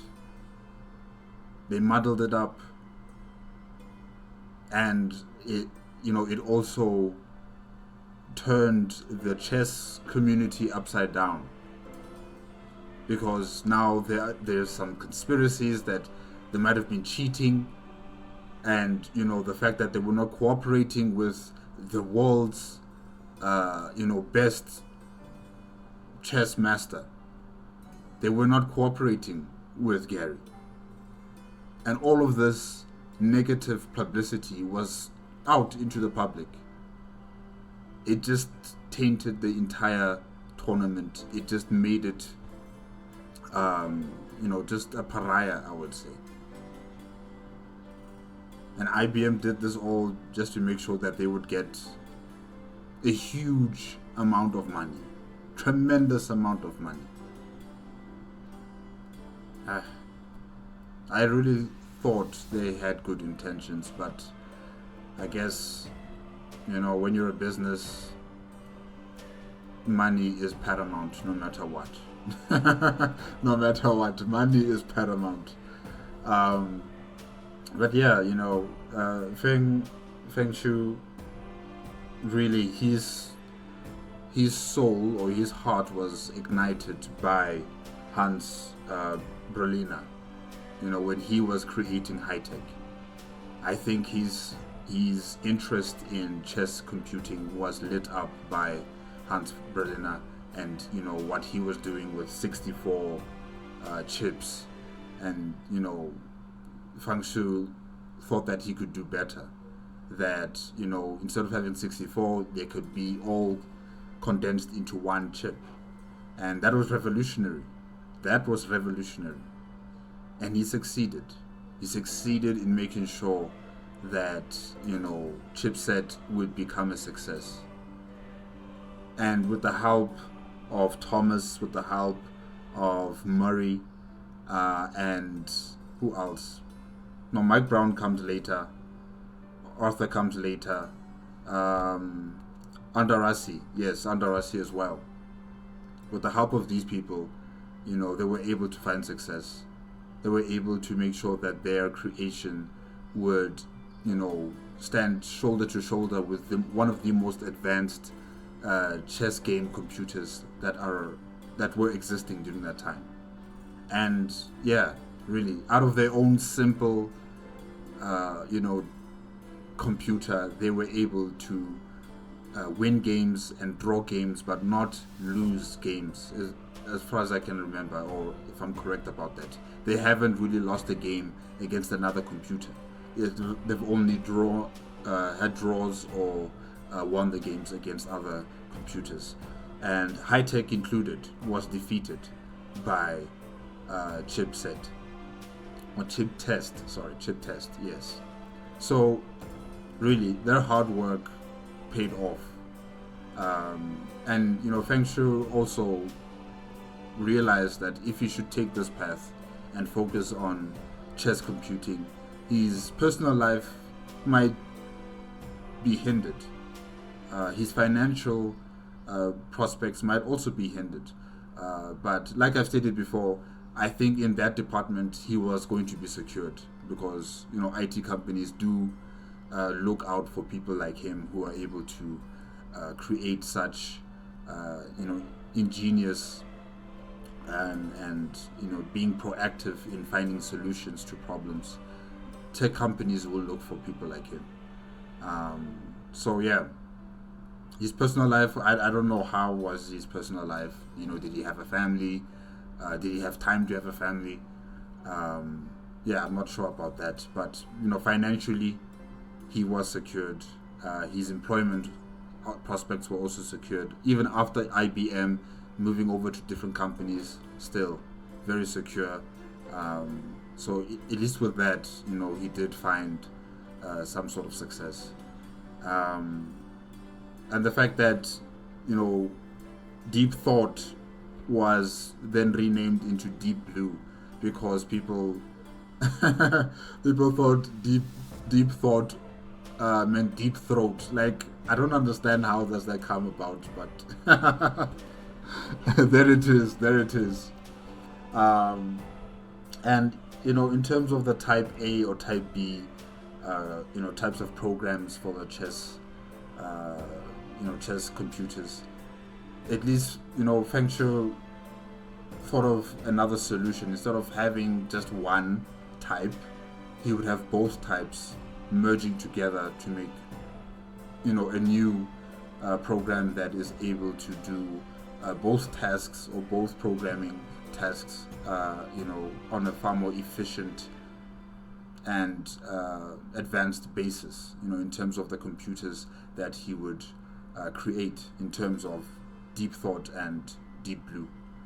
So yeah, really, Feng-hsiung really made sure that he would find the solution to many of the bottlenecks, many of the problems, along with his associates. I must not forget about them. They were also very vital. Along with his associates, they've all found solutions to the bottlenecks that were facing Deep Thought and Deep Blue.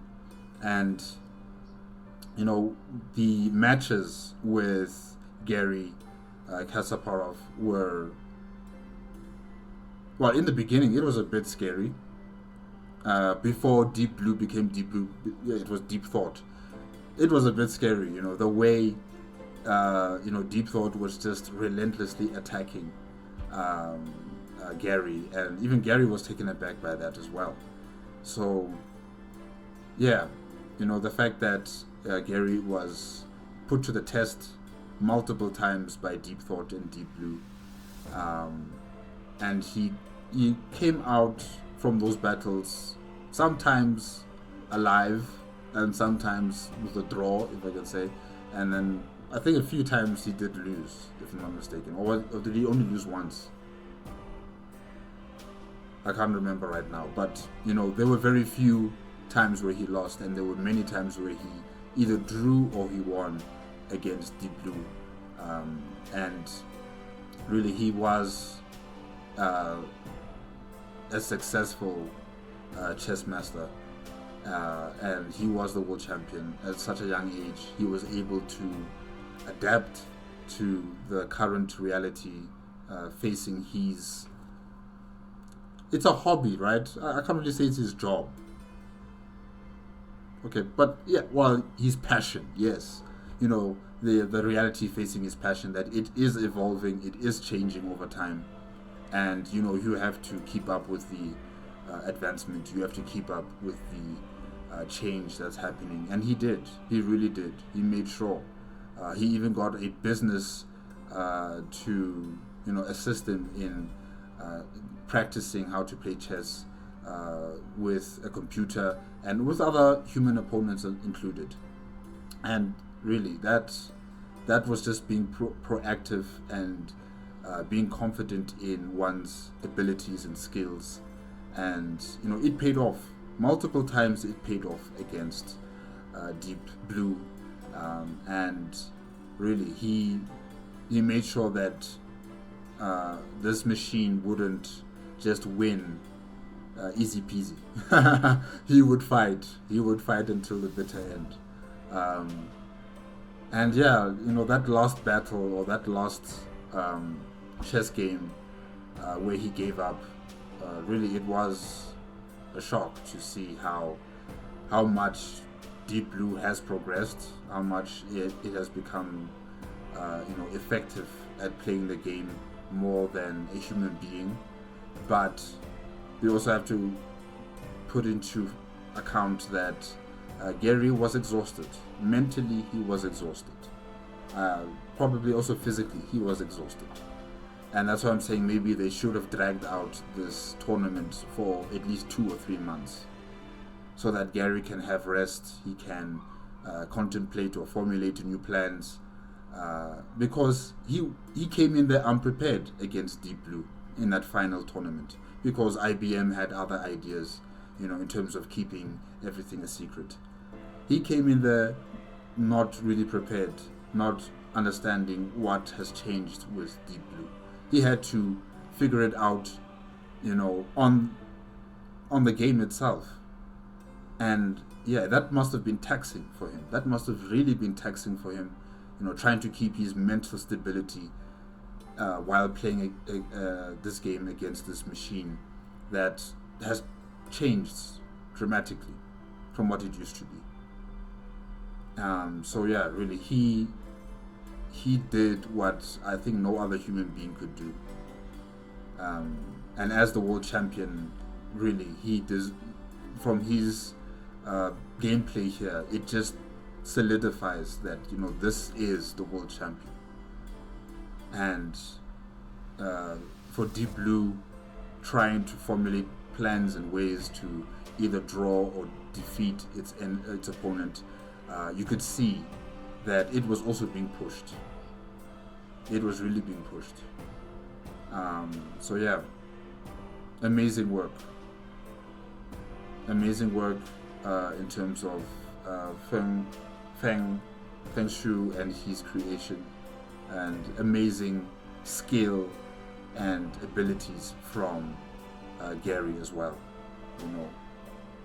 Him maintaining his composure as much as possible and playing against this machine that's like the size of a fridge. 2 fridges, size of 2 fridges.